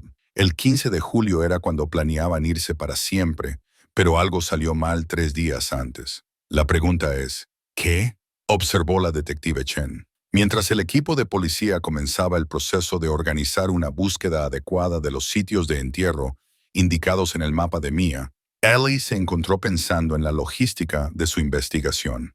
Alguien había asesinado a 4 niños en un periodo de 3 años y había ocultado con éxito los crímenes durante 30 años. Esa persona tenía que ser alguien con un conocimiento detallado del área local, alguien que entendía cómo funcionaba el sistema de acogida y alguien que tenía suficiente autoridad o influencia para asegurar que las investigaciones siguieran siendo superficiales. Richard Hicks le dijo a Robert mientras veían al equipo de la escena del crimen trabajar. Él es el factor común en las 4 desapariciones. Richard Hicks murió hace 8 años, respondió Robert. Un ataque al corazón, pero tenía familia. Un hijo que ahora tendría unos 40 años. David Hendricks vive a unas 10 millas de aquí y tiene un negocio de construcción. El nombre hizo que un escalofrío recorriera a Eli. El trabajo de construcción explicaría el conocimiento de los sitios de entierro, las técnicas de excavación y cómo ocultar evidencia en lugares remotos. También proporcionaría acceso a equipos pesados y el tipo de conocimiento local necesario para los crímenes que estaban investigando. ¿Alguien ha hablado con David Hicks sobre los niños de acogida de su padre? No en 30 años. Fue interrogado brevemente cuando Mia y Jake desaparecieron por primera vez, pero solo como una entrevista de rutina. Tenía una coartada. Estaba trabajando en un trabajo de construcción en el siguiente condado esa semana. A medida que avanzaba la tarde, la búsqueda policial comenzó a dar resultados que confirmaban el mapa de Mia. Un radar de penetración terrestre detectó anomalías en 2 de los sitios que ella había marcado, y la excavación reveló lo que parecían ser restos humanos que habían sido enterrados durante décadas. El descubrimiento transformó la investigación de una revisión de caso frío a una investigación de homicidio activa con todos los recursos y la atención que esa designación exigía. Pero también significaba que la noticia del descubrimiento se extendería por la pequeña comunidad, alertando potencialmente a cualquiera que pudiera haber estado involucrado en los crímenes originales. Caleb había estado inusualmente callado durante la actividad policial, sentado en la casa del árbol con el diario de Mia, mientras la investigación oficial avanzaba abajo. Cuando Eli subió a ver cómo estaba, encontró a su hijo mirando fijamente una página del diario con una expresión de preocupación que iba más allá de su seriedad habitual. «Papá, mira esta entrada», dijo Caleb, mostrándole una página que habían leído antes, pero que no habían entendido del todo. Entrada 31. Jake dice que David nos ha estado observando cuando caminábamos a la casa del árbol. Le dije que estaba siendo paranoico, pero hoy vi la camioneta. Una camioneta blanca con el logo de la empresa de construcción. ¿Por qué le importaría a dónde vamos? La entrada estaba fechada el 10 de julio de 1994, 2 días antes de que Mia y Jake desaparecieran. Eran conscientes de que estaban siendo vigilados y habían identificado a su observador como David Hendricks. Sabían que los estaba siguiendo, dijo Eli, sintiendo que las piezas del rompecabezas encajaban en su lugar. Mia lo documentó en su diario, y si David sabía que iban a la casa del árbol, habría sabido que podrían encontrar evidencia sobre Tommy y Lisa. Las implicaciones eran escalofriantes. David Hendricks no solo había heredado el negocio de construcción de su padre, había heredado los secretos de su padre y los métodos de su padre para mantenerlos ocultos. Cuando Mia y Jake habían amenazado con exponer la verdad sobre las desapariciones anteriores, David los había eliminado de la misma manera que su padre había eliminado a Tommy y Lisa 2 años antes. La detective Chen se unió a ellos en la casa del árbol, su expresión sombría. Hemos confirmado restos humanos en ambos sitios indicados en el mapa. Basado en la posición y condición, estamos buscando a 4 víctimas, probablemente niños o adolescentes jóvenes, enterrados hace aproximadamente 25 a 30 años. ¿Qué pasa ahora?, preguntó Eli. Ahora construimos un caso. Tenemos evidencia. Tenemos sospechosos y tenemos suficiente causa probable para obtener órdenes de registro. Pero necesito pedirles a usted y a su hijo que se retiren y nos dejen a nosotros manejar la investigación desde aquí. Esto se ha convertido en un caso de homicidio múltiple y puede haber un peligro en curso. Como si sus palabras lo hubieran invocado, el sonido de un vehículo que se acercaba a través del bosque interrumpió su conversación. A través de las ventanas de la casa del árbol, pudieron ver una camioneta blanca con logotipos de una empresa de construcción en las puertas, conduciendo lentamente por el camino de tierra que conducía al claro de la casa del árbol. «Ese es él», dijo Caleb en voz baja. «Esa es la camioneta sobre la que Mia escribió». La detective Chen inmediatamente pidió refuerzos por radio mientras se posicionaba entre la casa del árbol y el vehículo que se acercaba. Pero David Hendricks estacionó su camioneta y salió lentamente, con las manos visibles y su actitud sugiriendo que alguien que había venido a hablar en lugar de a amenazar. A sus 48 años, David Hendricks se veía como lo que era, un contratista exitoso, con las manos curtidas y la constitución firme de alguien que había pasado su vida adulta en el trabajo físico. Pero había algo en su expresión que le recordaba a Ellie las descripciones que habían leído de su padre, un encanto calculado que no llegaba del todo a sus ojos. «Escuché que había algo de emoción por aquí hoy», dijo David, su tono conversacional. «Coches de policía, cinta de la escena del crimen, hace que un hombre sienta curiosidad por lo que está pasando en su viejo vecindario. Esta es una investigación policial, señor Hendricks», respondió la detective Chen formalmente. «Tendré que pedirle que abandone el área». «Oh, no estoy tratando de interferir. Solo quería asegurarme de que nadie se lastimara husmeando en lugares que podrían ser peligrosos. Estos viejos bosques pueden ser traicioneros, consumideros, terreno inestable, ese tipo de cosas». La advertencia fue entregada con una sonrisa, pero el mensaje era claro. David Hendricks sabía exactamente lo que habían encontrado y les estaba haciendo saber que consideraba su descubrimiento una amenaza para su seguridad. Desde la casa del árbol, Eli observó el enfrentamiento desarrollarse con una creciente comprensión de cómo los asesinatos habían permanecido sin resolver durante 30 años. La familia Hendricks había operado con la confianza de que sus crímenes nunca serían descubiertos, y habían mantenido esa confianza, asegurándose de que cualquiera que amenazara con exponerlos simplemente desapareciera. Pero el mapa de Mia había sobrevivido, escondido, en una casa del árbol que David probablemente asumió que había sido buscada y limpiada hace décadas. Su cuidadosa documentación de los sitios de entierro y su sistemática recolección de evidencia finalmente habían proporcionado la clave para resolver no solo su propio asesinato, sino los asesinatos de otros 3 niños que habían sido olvidados por todos excepto por el hombre que los había matado. A medida que llegaban los oficiales de refuerzo y David Hendricks era escoltado para ser interrogado, Eli se dio cuenta de que su simple proyecto de restauración de la casa del árbol había descubierto uno de los casos criminales más significativos en la historia del condado.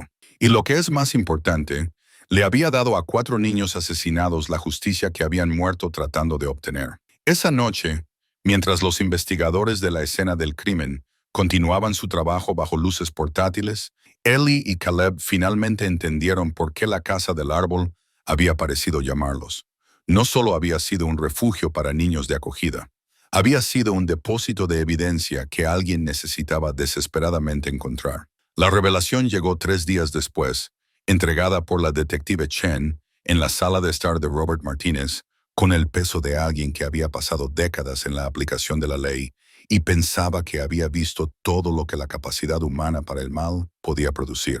Pero la evidencia descubierta en la casa y los registros comerciales de David Hendricks habían revelado una conspiración que se extendía mucho más allá de los crímenes de una sola familia. Encontramos los papeles de adopción, dijo la detective Chen, extendiendo documentos fotocopiados sobre la mesa de café de Robert. Documentos falsificados que mostraban que Tommy, Lisa, Mia y Jake habían sido legalmente adoptados por familias en otros estados, completos con firmas falsas, sellos oficiales y registros financieros que mostraban que se pagaron tarifas de adopción. Eli estudió los papeles con un horror creciente. Los documentos eran falsificaciones sofisticadas que habrían engañado una inspección casual, completas con membretes de agencias de adopción legítimas y bufetes de abogados que realmente existían. Pero lo más perturbador eran los registros financieros que los acompañaban. Depósitos bancarios que sumaban decenas de miles de dólares,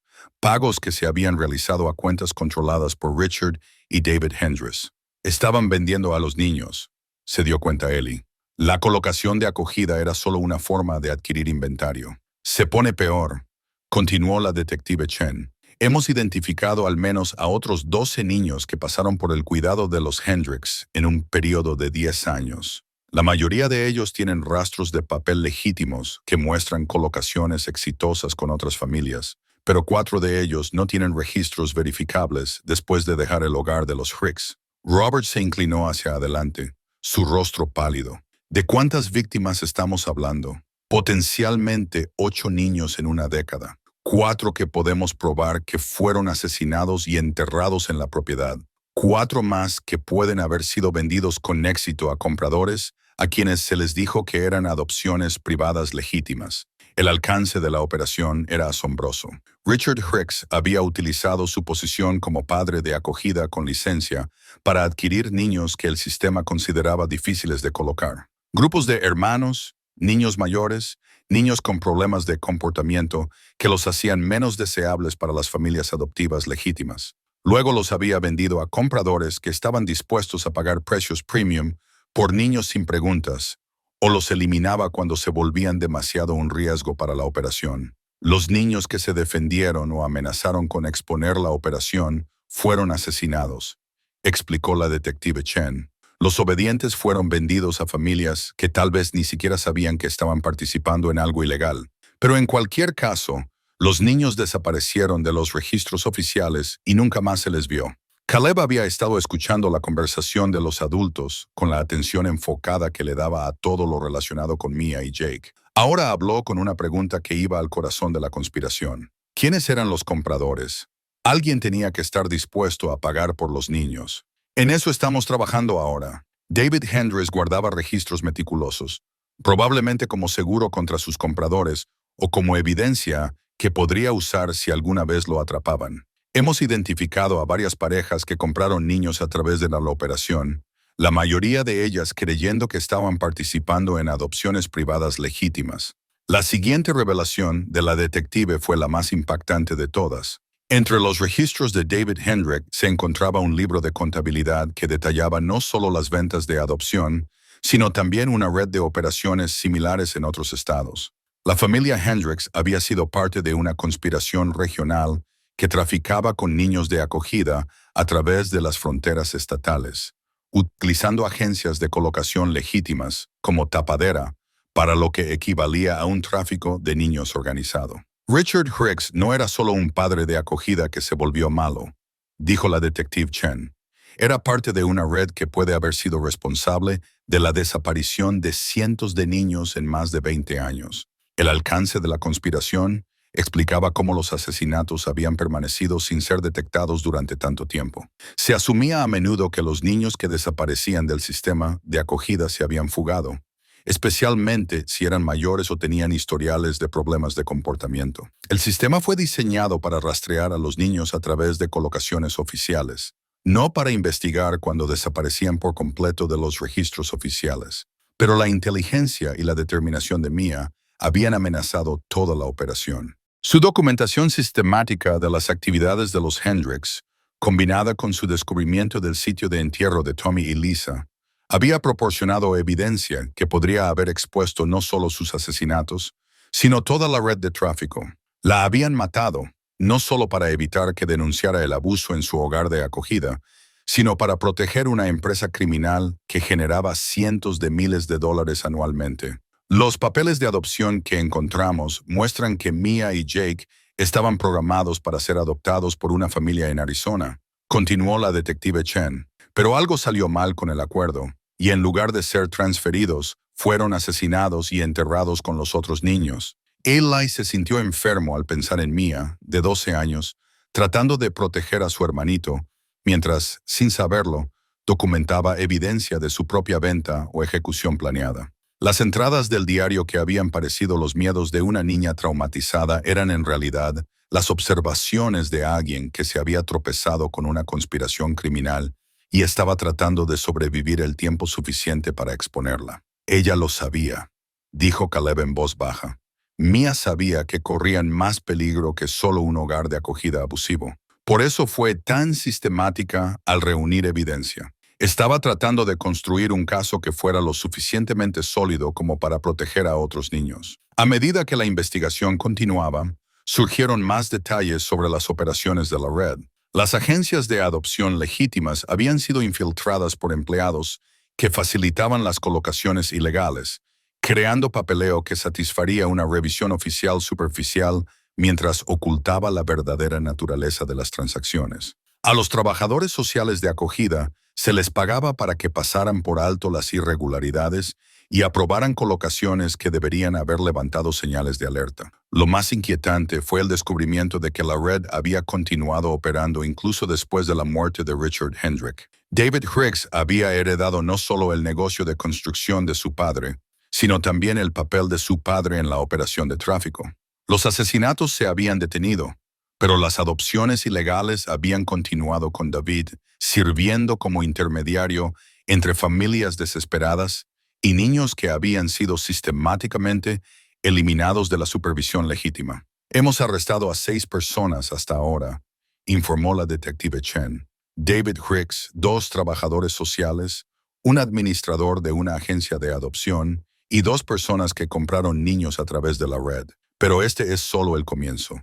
Esperamos que la investigación se expanda a varios estados e involucre a agencias federales. Esa noche, mientras Eli y Caleb se sentaban en su propia sala de estar, procesando la magnitud de lo que habían descubierto, tanto padre como hijo luchaban por entender cómo su simple proyecto de casa del árbol había revelado una criminalidad tan extensa. Mia salvó a muchos niños, dijo Caleb finalmente.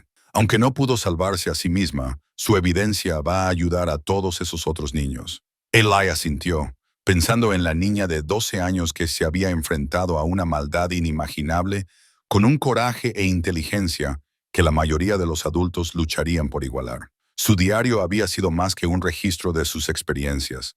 Había sido un esfuerzo deliberado para crear evidencia que sobreviviría incluso si ella no lo hacía. Sabía que alguien eventualmente encontraría la casa del árbol. Se dio cuenta. Escondió su evidencia donde sabía que sería descubierta, incluso si tardaba 30 años. El giro de la trama había transformado su comprensión de todo lo que creían saber sobre la historia de Mia y Jake. No habían sido simplemente 2 niños de acogida que huían de un hogar abusivo. Habían sido testigos de una conspiración criminal que habían muerto tratando de exponerla. Su casa del árbol no había sido solo un refugio. Había sido un centro de mando donde una niña de 12 años había llevado a cabo una investigación que finalmente derribaría una red de traficantes de niños. Pero la realización más profunda fue que el plan de Mia finalmente había funcionado. Su evidencia, cuidadosamente escondida, había encontrado a las personas adecuadas en el momento adecuado, y su muerte finalmente significaría algo más que solo otra tragedia en el sistema de acogida. Había logrado lo que murió tratando de lograr. Había protegido a otros niños del destino del que ella y Jake no pudieron escapar. El grupo de trabajo del FBI llegó a Pine Valley un martes por la mañana a principios de noviembre, transformando la pequeña ciudad de montaña en el centro de lo que se convertiría en una de las investigaciones de tráfico de niños más grandes de la historia regional. La agente Patricia Valdez, una especialista en crímenes contra niños con 20 años de experiencia en la aplicación de la ley federal, estableció operaciones en el centro comunitario y comenzó a coordinarse con las autoridades locales para expandir la investigación a través de las fronteras estatales. Eli y Caleb se encontraron en el centro de una tormenta mediática que no habían anticipado.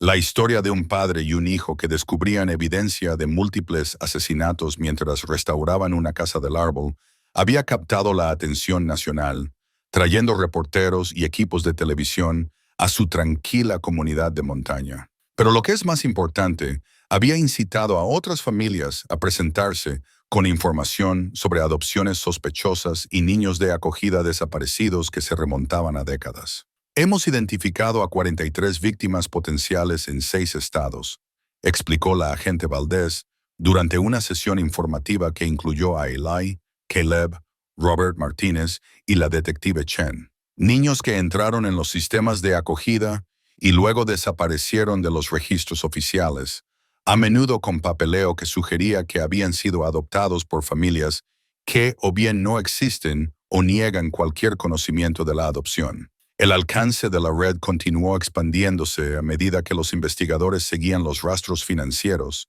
y los registros de comunicaciones encontrados en los archivos de David Hendrick. La operación había sido más sofisticada de lo que nadie había sospechado inicialmente, involucrando a funcionarios corruptos en múltiples niveles de gobierno, negocios legítimos que servían como operaciones de lavado de dinero y una base de clientes que incluía a familias adineradas que habían estado dispuestas a pagar precios premium por niños sin preguntas. Pero la investigación también había revelado algo que le dio a Eli esperanza para las víctimas que habían sobrevivido. Varios de los niños que habían sido vendidos a través de la red habían sido colocados con familias que genuinamente creían que estaban participando en adopciones legítimas.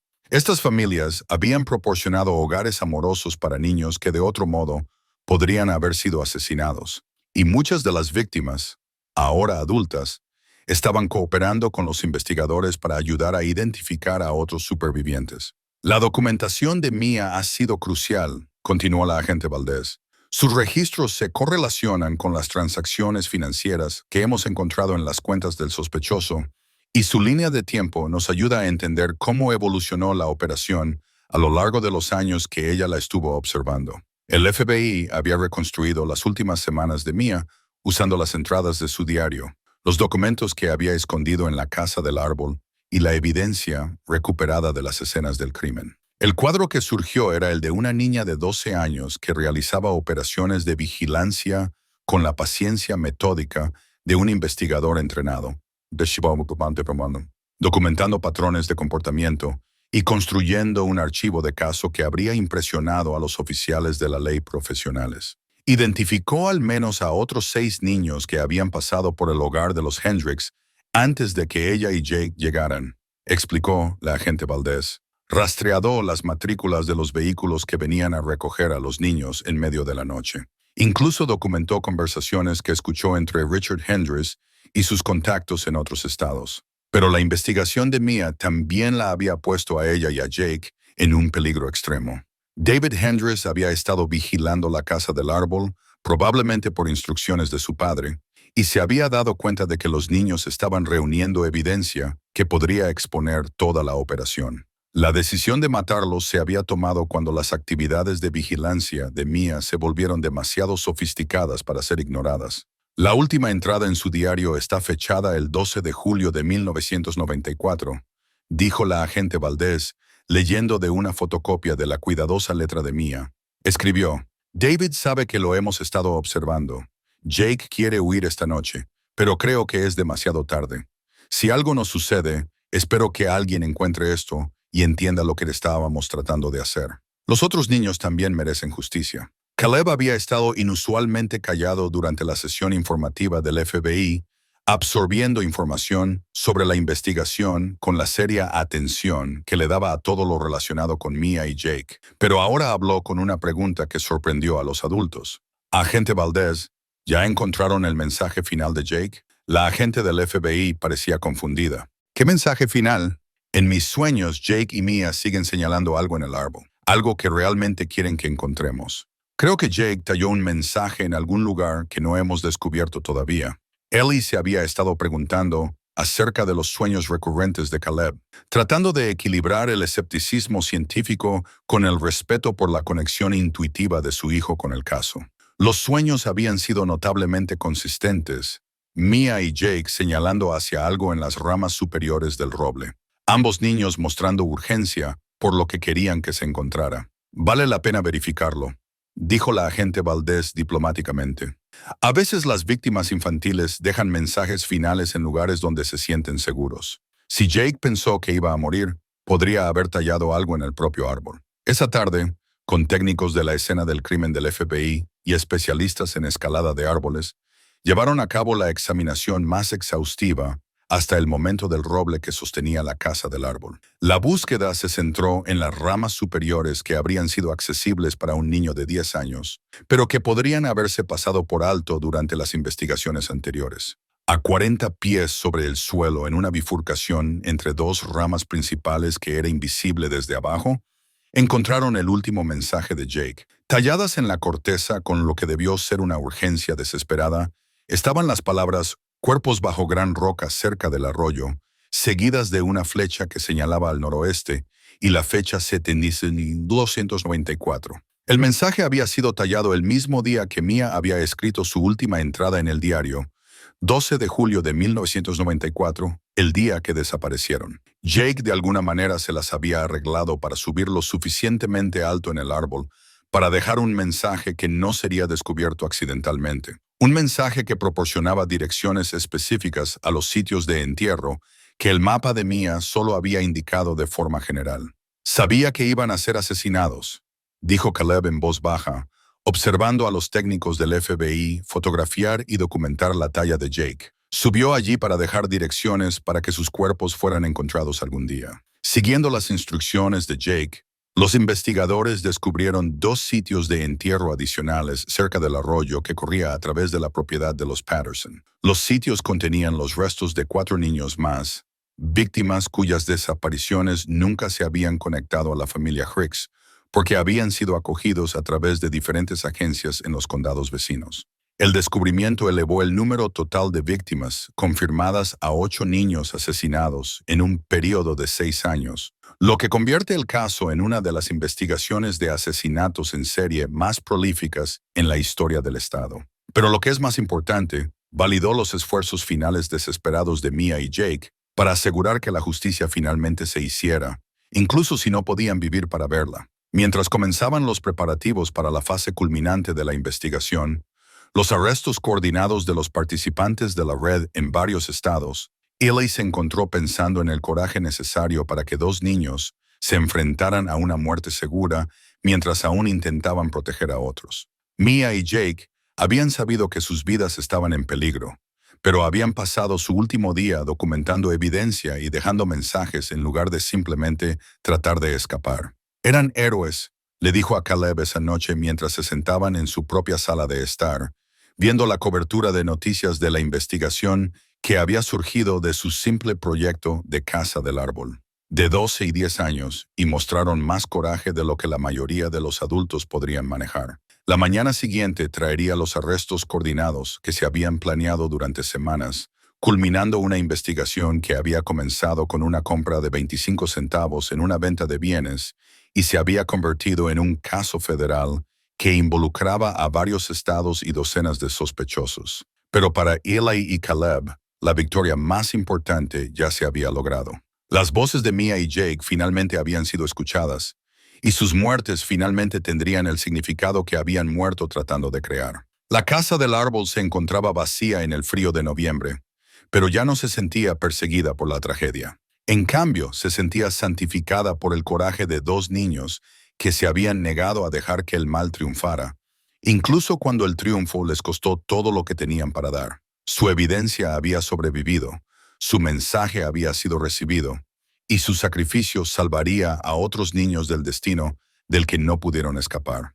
Los arrestos comenzaron al amanecer del 15 de noviembre, exactamente 4 meses después de que Ellie y Caleb subieran por primera vez a la casa del árbol y descubrieran el diario de Mia. Agentes del FBI y oficiales de la ley local ejecutaron órdenes simultáneas en 6 estados, apuntando a la red de agencias de adopción, trabajadores sociales, padres de acogida y compradores que habían participado en lo que los fiscales llamaban la operación de tráfico de niños más grande en la historia regional.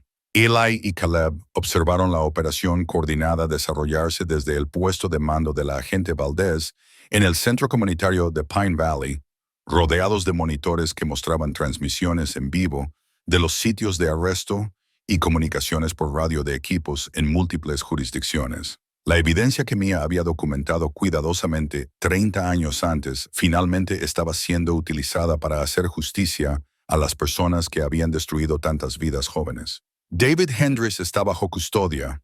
Llegó el primer informe del equipo en su oficina de construcción. Sin resistencia. Nos estaba esperando con un abogado y una declaración preparada. Más informes siguieron durante toda la mañana. Trabajadores sociales corruptos arrestados en sus oficinas. Administradores de agencias de adopción detenidos en sus hogares y compradores confrontados con evidencia de su participación en adopciones ilegales. La mayoría se fue en silencio. Su conmoción por ser descubiertos después de décadas de operar con impunidad era evidente en su aturdida conformidad con los procedimientos de arresto. Pero no todos los arrestos se desarrollaron sin problemas. Margaret Sutton, la directora de la agencia de adopción, que había sido el enlace principal entre los compradores y la red de tráfico, se atrincheró en su edificio de oficinas con lo que parecían ser los archivos físicos que documentaban 30 años de adopciones ilegales. El enfrentamiento duró 3 horas antes de que finalmente se rindiera, pero no antes de intentar destruir evidencia que habría sido crucial para identificar víctimas adicionales. La caja de evidencia policial que salió de la oficina de Margaret Sutton contenía la documentación oficial que validaba todo lo que Mia había sospechado y documentado. Registros bancarios que mostraban pagos a familias de acogida por niños que nunca fueron adoptados oficialmente. Correspondencia con compradores que discutían las edades, apariencias y antecedentes de los niños disponibles. Registros médicos que indicaban que algunos niños habían sido drogados durante el transporte para hacerlos más obedientes. Lo más significativo, la caja contenía un libro de contabilidad que registraba no solo a los niños que habían sido vendidos, sino también a los niños que habían sido asesinados cuando no se podían arreglar las ventas o cuando se volvían demasiado peligrosos para la operación. Tommy, Lisa, Mia y Jake fueron enumerados junto a otros 4 niños. Sus nombres se ingresaron con una fría precisión burocrática junto a anotaciones como disposición necesaria y eliminación completada. 8 niños confirmados asesinados, anunció la agente Valdez al equipo del puesto de mando. 14 niños vendidos a través de adopciones ilegales, la mayoría de ellos ahora adultos, que pueden ser localizados y se les pueden ofrecer servicios de apoyo. Ingresos totales estimados de la operación, $2.4 millones en 15 años. El costo humano no podía cuantificarse en términos financieros, pero el alcance de la operación era asombroso. La documentación de Mia había expuesto una empresa criminal que había operado a través de las fronteras estatales durante más de una década, destruyendo familias y traumatizando a los niños con el simple propósito de generar ganancias para los adultos que veían a los niños vulnerables como inventario que debía ser gestionado y vendido. A medida que el día avanzaba y los sospechosos eran procesados a través del sistema legal, Eli se encontró pensando en los niños que no habían sobrevivido para ver la justicia servida. Tommy y Lisa Brennan, que habían sido asesinados a los 9 y 11 años por el crimen de tratar de permanecer juntos. Mia y Jake Foster, que habían muerto tratando de exponer la verdad sobre lo que les había pasado a los niños que vinieron antes que ellos. Pero también pensó en los niños que habían sobrevivido, las 14 personas que habían sido vendidas a través de la red y ahora eran adultos que vivían sus propias vidas. Muchos de ellos no eran conscientes de que sus adopciones habían sido ilegales. El FBI estaba en proceso de contactarlos para ofrecerles servicios de consejería y ayudarlos a comprender sus verdaderas historias. Pero los contactos iniciales habían revelado que muchos de ellos habían crecido en familias amorosas que genuinamente creían que estaban participando en adopciones legítimas. Es complicado, explicó la agente Valdés cuando Ellie preguntó por los sobrevivientes. Algunos de los compradores eran familias genuinamente amorosas, que querían niños y creían que le estaban ayudando a niños que necesitaban hogares. Otros eran personas que querían específicamente niños sin protecciones legales o supervisión oficial.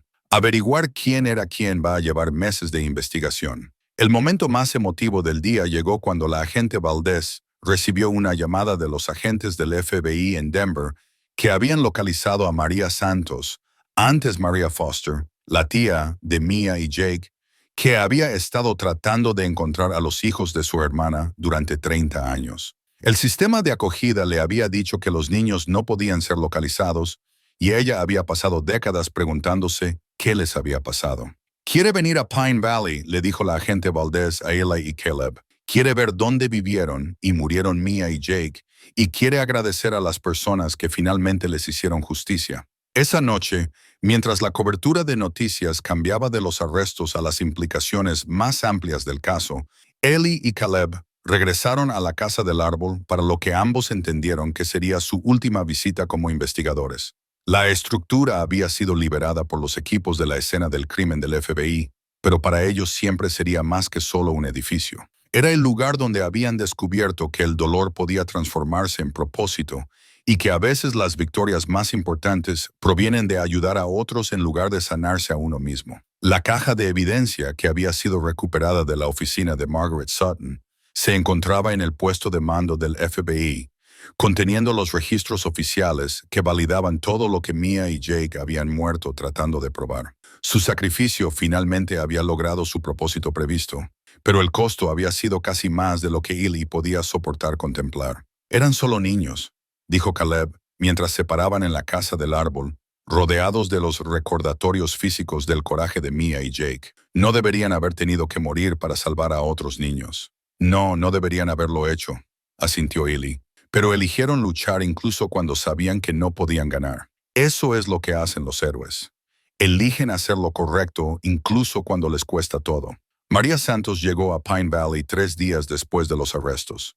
Una mujer pequeña de unos 60 años, con los mismos ojos oscuros que habían mirado desde la fotografía de Mia y Jake. Llevaba consigo un sobre de papel manila que contenía 30 años de correspondencia con trabajadores sociales, investigadores privados y cualquier otra persona que pudiera haberla ayudado a encontrar a los hijos de su hermana.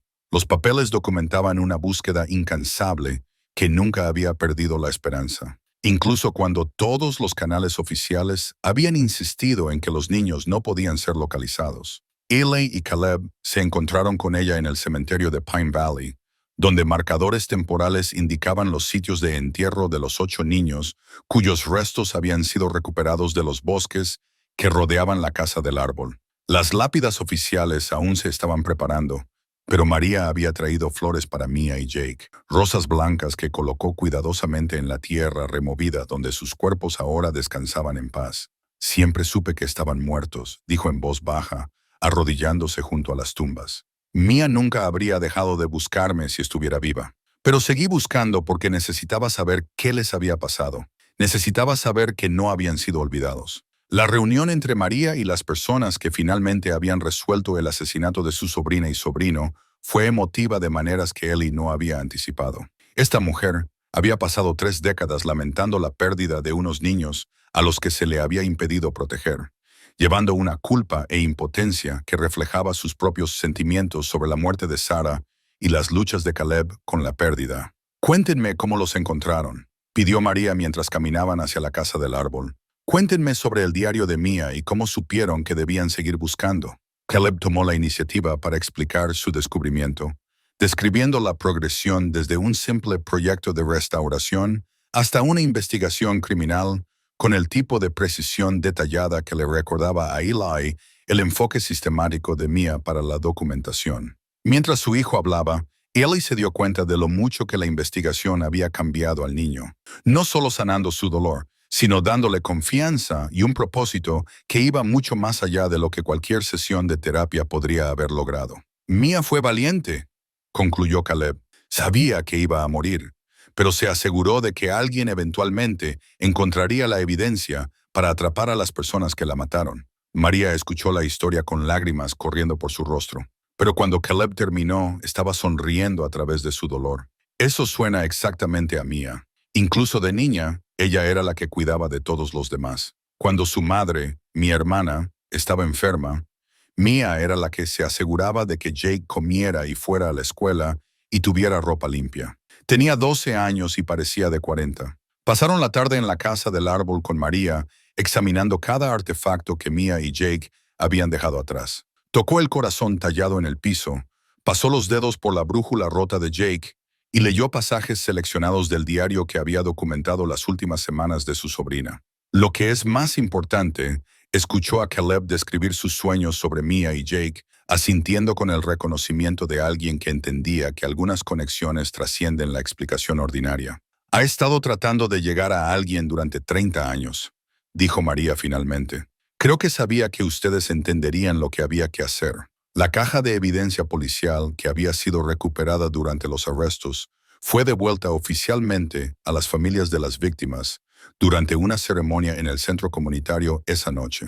La directora del FBI, Patricia Valdez, presentó a María Santos los documentos originales que habían sido compilados por su sobrina, evidencia que en última instancia derribó la red criminal y proporcionó un cierre para 8 familias que nunca habían sabido lo que les había pasado a sus hijos. La investigación de Mia Foster fue más exhaustiva que muchos casos policiales que he supervisado, dijo la agente Valdez durante la ceremonia. Su documentación fue sistemática, su evidencia fue cuidadosamente preservada y su coraje al reunir información, bajo circunstancias peligrosas, salvó las vidas de niños que de otro modo podrían haber sido asesinados. Tenía 12 años y logró lo que a los investigadores experimentados les costaría conseguir. A la ceremonia asistieron representantes de las 8 familias, cuyos hijos habían sido asesinados por la red de tráfico, así como varios de los sobrevivientes adultos que habían sido vendidos a través de adopciones ilegales. La reunión fue tanto un servicio conmemorativo para los niños que habían muerto como una celebración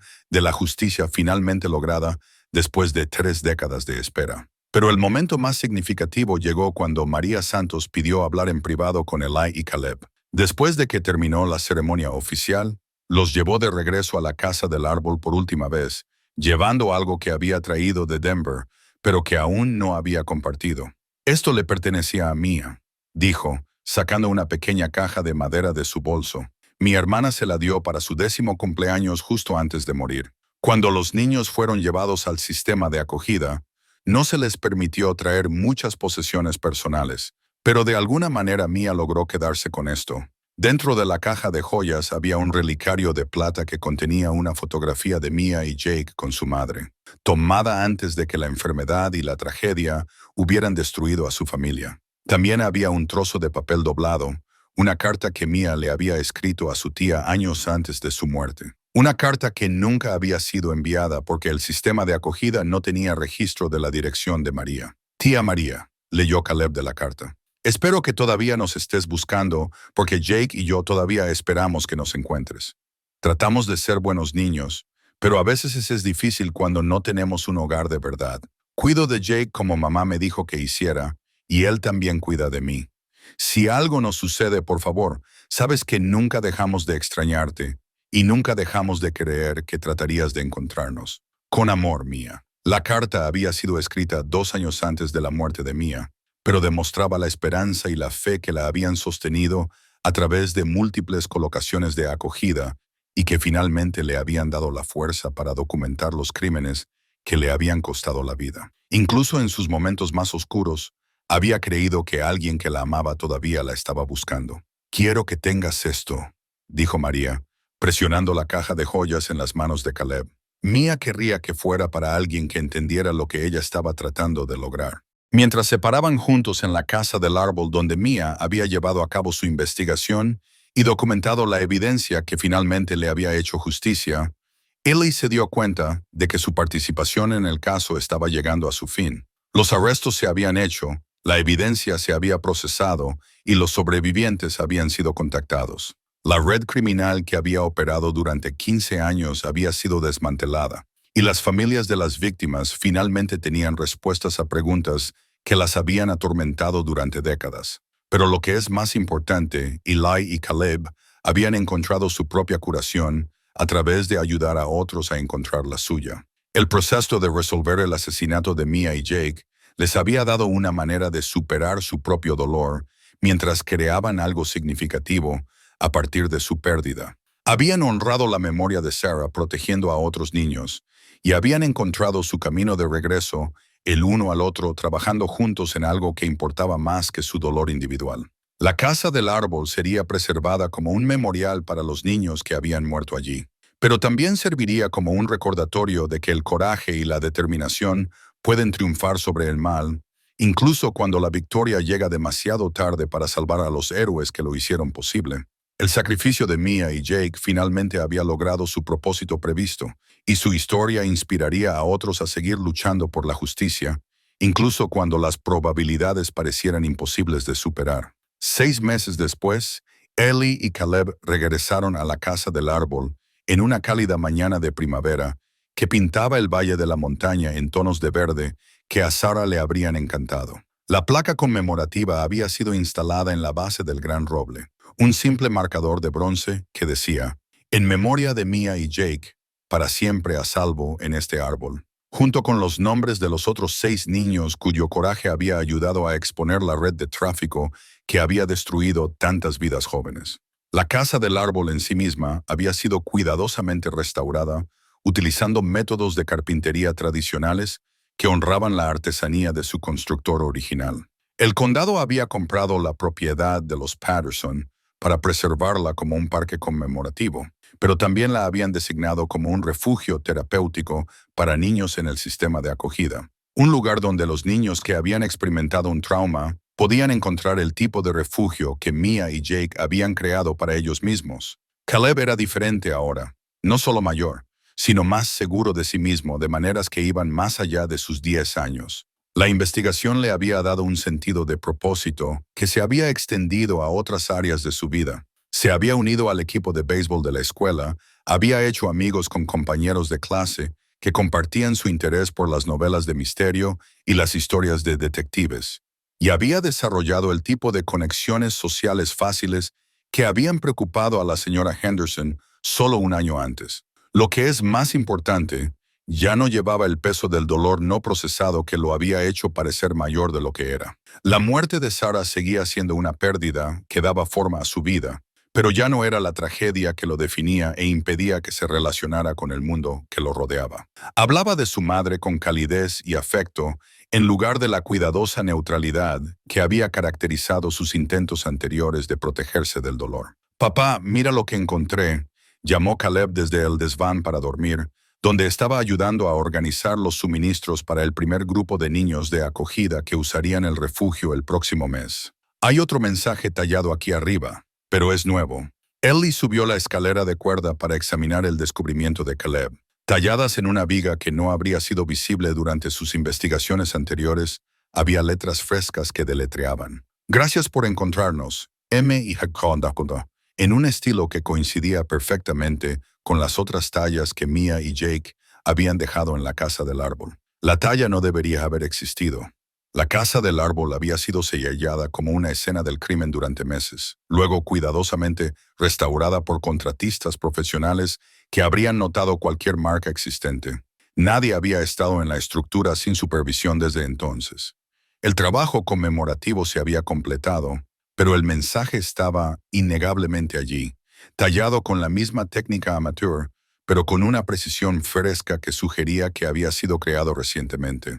«¿Cuándo crees que apareció?», preguntó Ellie, pasando los dedos sobre las letras. «No lo sé», admitió Caleb, «pero creo que Mia quería que supiéramos que ella y Jake están bien ahora. Obtuvieron la justicia que murieron tratando de lograr, y finalmente pueden descansar». Ellie se encontró creyendo la interpretación de su hijo, a pesar de su escepticismo natural sobre las explicaciones sobrenaturales. La investigación había involucrado demasiadas coincidencias y saltos intuitivos para descartar la posibilidad de que algo más allá de la comprensión normal hubiera guiado sus descubrimientos, los sueños de Caleb, la evidencia preservada, incluso su decisión de asistir a la venta de bienes, donde encontraron la casa del árbol. Todo se sentía como piezas de un plan que se había puesto en marcha 30 años antes. La ceremonia de la placa conmemorativa había atraído a cientos de personas de toda la región, incluyendo oficiales de la ley, trabajadores sociales y familias que se habían visto afectadas por la red de tráfico. Pero también había atraído a niños de acogida de varios estados, niños que entendían instintivamente lo que Mia y Jake habían experimentado y que necesitaban ver que a alguien le importaba lo suficiente como para recordar a los niños que habían sido olvidados por los sistemas que se suponía que debían protegerlos. Margaret Chen, la bibliotecaria que había ayudado con su investigación, había establecido un fondo de becas para niños de acogida que buscaban educación más allá de la escuela secundaria. Robert Martínez había regresado al servicio activo como consultor voluntario, ayudando a las agencias de la ley a investigar casos fríos que involucraban a niños desaparecidos. La detective Sarah Chen había sido promovida para encabezar un nuevo grupo de trabajo que se centraba específicamente en crímenes contra niños de acogida. La condena de la red había resultado en sentencias de prisión que iban de 15 años a cadena perpetua sin libertad condicional para los principales participantes. David Hendricks había recibido la sentencia más larga después de que los fiscales probaron su participación directa en 8 asesinatos y 14 adopciones ilegales. Los trabajadores sociales corruptos y los administradores de agencias de adopción recibieron sentencias más cortas a cambio de su cooperación para identificar víctimas y sobrevivientes adicionales. Lo que es más importante, los 14 adultos que habían sido vendidos a través de la red cuando eran niños estaban recibiendo consejería y apoyo legal para ayudarlos a entender sus historias y reconectar con sus familias biológicas cuando fuera posible. 3 de ellos se habían reunido con éxito con parientes que los habían estado buscando durante décadas, creando el tipo de curación que hacía que todo el dolor y la investigación valieran la pena. El programa de retiro en la Casa del Árbol se había convertido en un modelo para otros estados que consideraban enfoques similares para ayudar a los niños de acogida traumatizados. La idea de usar terapia basada en la naturaleza, en combinación con la consejería tradicional, había demostrado ser notablemente efectiva, particularmente para los niños que tenían dificultades para confiar en las figuras de autoridad adultas. La propia Casa del Árbol servía tanto como un espacio seguro como un símbolo de supervivencia, prueba de que los niños podían superar incluso las circunstancias más terribles. La propia vida de Ellie se había asentado en patrones que se sentían sostenibles de maneras que no había experimentado. Desde la muerte de Sarah, su trabajo como guardabosques se había expandido para incluir la consulta en el programa de retiro, combinando su amor por el aire libre con su nueva comprensión del trauma infantil. La investigación le había dado habilidades y conocimientos que lo hacían valioso para ayudar a otras familias a navegar por la crisis.